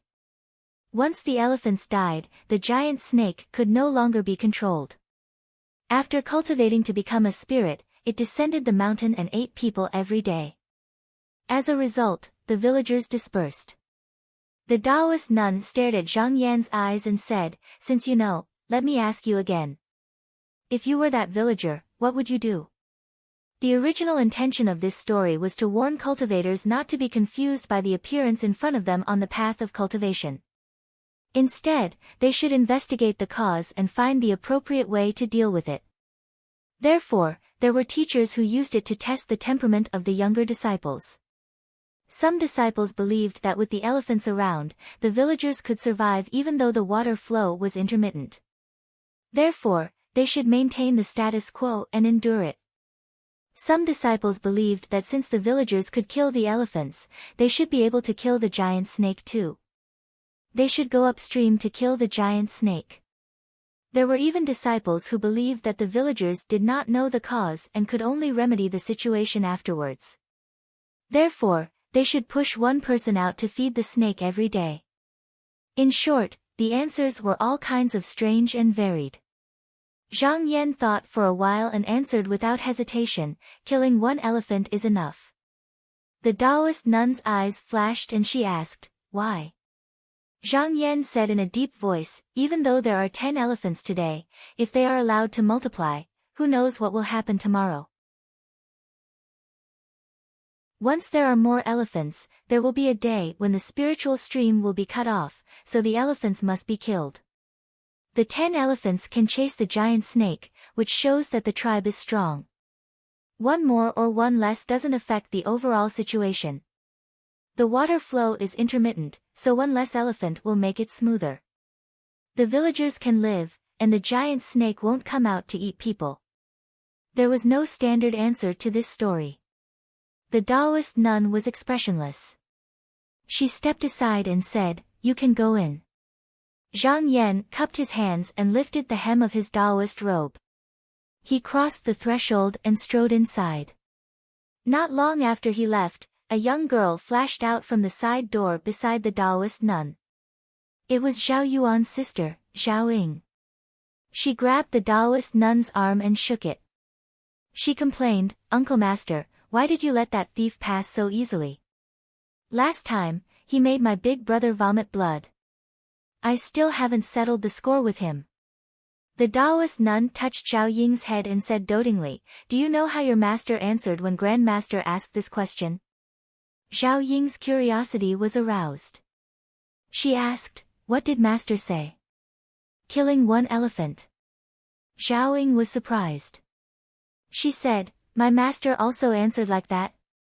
At that time, your grandmaster was also very satisfied. Later, I asked your master the reason. Your master said that the answer was because 9 is the limit of numbers. 10 is too much. Too much is overflowing, and too little is perfect. This is the heavenly Tao. That's why I have to kill one elephant." The Taoist nun sighed and said, "Zhang Yan's thoughts coincide with the heavenly Tao. Such a person's future is immeasurable. If we don't get rid of him now, we can't afford to offend him. Do you understand?" Zhao Ying nodded as if she understood. The Taoist nun stared into the distance. She seemed to be thinking about something. Actually, what Zhao Ying's Shifu said that day was not, "Kill one elephant," but "Leave 9 elephants." Although there was no essential difference between "kill one elephant" and "leave one elephant," the temperament and bearing revealed were completely different. From his reply, it could be seen that Zhang Yan's temperament was decisive, but he did not lose caution. But when he said these words, his chest was filled with murderous intent, his eyes were like lightning. This kind of imposing manner made her feel frightened. Although she was not as proficient in Yi Li as her senior, she could still see that Zhang Yan had great karma. She could not help but sigh. She did not know if it was a blessing or a curse for such a person to stay on Mount Kanggu. After Zhang Yan stepped into the mountain gate, he walked all the way to the second mountain gate. However, he did not know that for the past 3 days, the new disciples of Qinsang school were blocked on the heavenly gate by a young man from Guangyuan sect. No one was able to reach the top of the third mountain gate. However, they knew that they were in the wrong and did not dare to use force. 3 years ago, Nanhua sect's lower house was the host of the Dharma assembly. At that time, there was a new disciple of Qinsang school named Chen Feng. His younger sister had become a disciple of a Nanhua sect's master 10 years ago. Later on, she died a violent death for some unknown reason. The inside story was no longer known. In short, the two sects had enmity with each other since then. Chen Feng took advantage of the Dharma assembly to block the heavenly gate. He kept saying that he wanted to compete with the disciples of Nanhua sect. After passing the mountain gate, there was a saying that one could pass the test. As long as one felt that one's ability was above others, they could stop anyone on the way to the mountain gate and compete with each other. Using this to make a name for themselves, it would be a good story whether they won or lost. Therefore, the disciples of Nanhua sect did not care. After that, no matter if it was deciphering the eroded runes or fighting techniques, the disciples of Nanhua sect were all defeated by Chen Feng. Originally, no one would blame him if he stopped while he was ahead. However, who would have thought that he would still insist on not letting the disciples of Nanhua sect pass? He said that he wanted to block the disciples of Nanhua sect on the mountain until the end of the Dharma assembly. Because of this, some people could not stand it anymore. Guangyuan sect had always been on good terms with Nanhua sect. More than 10 disciples came up to reason with Chen Feng, but in the end, they could not help but attack. Although Chen Feng was alone, he was able to fight against so many people. Not only did he not fall into a disadvantageous position, he even beat them up badly. In the end, he even said that the disciples of Guangyuan sect were not allowed to pass. After a month, none of the disciples of Nanhua sect and Guangyuan sect could reach the top of the 3 mountain gates. This caused the lower houses of the 2 sects to lose a lot of face. Therefore, they had been holding a grudge. This time, it was Qinsang School's turn to be the host. This was the disciples of the 2 sects coming here to regain their face. As for those sects who knew about the conflict, they pretended to be deaf and dumb. 3 years ago, after Chen Feng returned to the mountain, he opened his immortal meridians and went to the upper house to cultivate. With his current status, he naturally could not come here again. However, he left the consequences to the lower house. In the side hall of the mountain gate, more than 20 disciples of Qinsang School's lower house were gathered. These people were all from Xianmen families and usually had their own circles. Therefore, in the eyes of the disciples of Azure Parasol Mountain, they had only heard of their names. The person sitting at the head of the table was called Jingsun. He was the eldest disciple of Virtue Cultivation Temple's lower house. He was the oldest and had the highest cultivation level.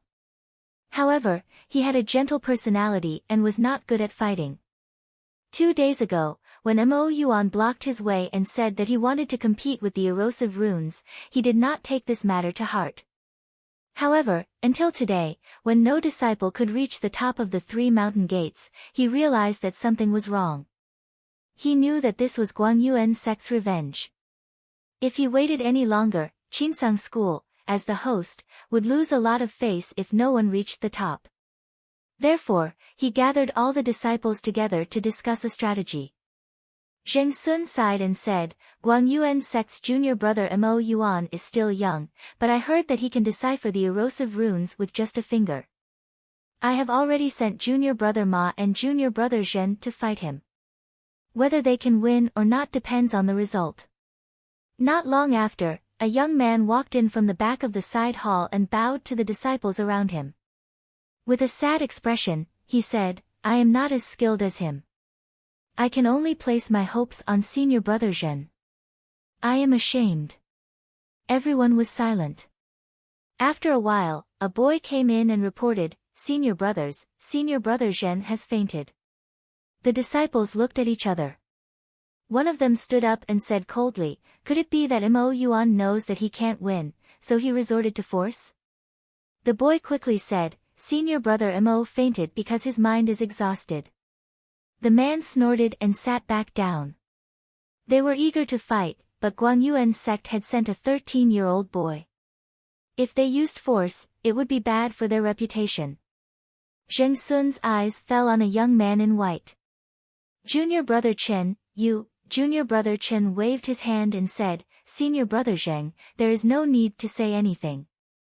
I am also a disciple of the Chen clan. It is not convenient for me to show up. Chen Feng was from the Dengyang Chen clan, and junior brother Chen was from the Luochuan Chen clan. Although they were from the same branch, they had separated 100 years ago. Although he said this because he didn't want to show up, it was not an excuse. Zheng Sun didn't want to push it too far, so he turned his eyes to another man with a cold face. Junior brother Lin Yuan shook his head and said, Mo Yuan is only 13 years old. It is not a fair fight. Senior brother, you know that I care about my reputation, so please don't force me. A bitter smile appeared on Zheng Sun's face as he asked a few more disciples in succession. Some said that Mo Yuan was just an in-name disciple, and if he went, he wouldn't be able to lower his status. Even if he won, he would be ridiculed by others. Some said that they were worried about their reputation and didn't want to bully the weak. Some said that they had been cultivating too hard recently, which had caused them to be mentally exhausted and couldn't handle the fight. All in all, no one was willing to go. In fact, they all knew that Mo Yuan was a prodigy. They had seen how the 2 disciples were defeated. Not only would they not be able to win, but if they lost, they would also bring shame to their clan. As for the glory of the sect, it naturally couldn't compare to the reputation of their clan. Thus, they would rather waste their time here than show up. Ai Zhongwen was sitting at the end of the table. When he heard these words, he couldn't help but shake his head. When would this stalemate end? Could it be that the Qinsang school really didn't care about its reputation? He thought for a moment, then stood up and said loudly, "Senior brother Zheng, I know of someone in the Good Abyss Monastery who is skilled in erosion symbols. He can definitely beat Mo Yuan." You're tuning in to the Blissful Bookshelf YouTube channel. We're so grateful for your support, and don't forget to subscribe to join us on this incredible journey through captivating stories. Your generosity through donations truly makes a world of difference, as it's the primary source of revenue that allows me to expand and enhance this channel for you. Thank you from the bottom of my heart for being a part of this adventure.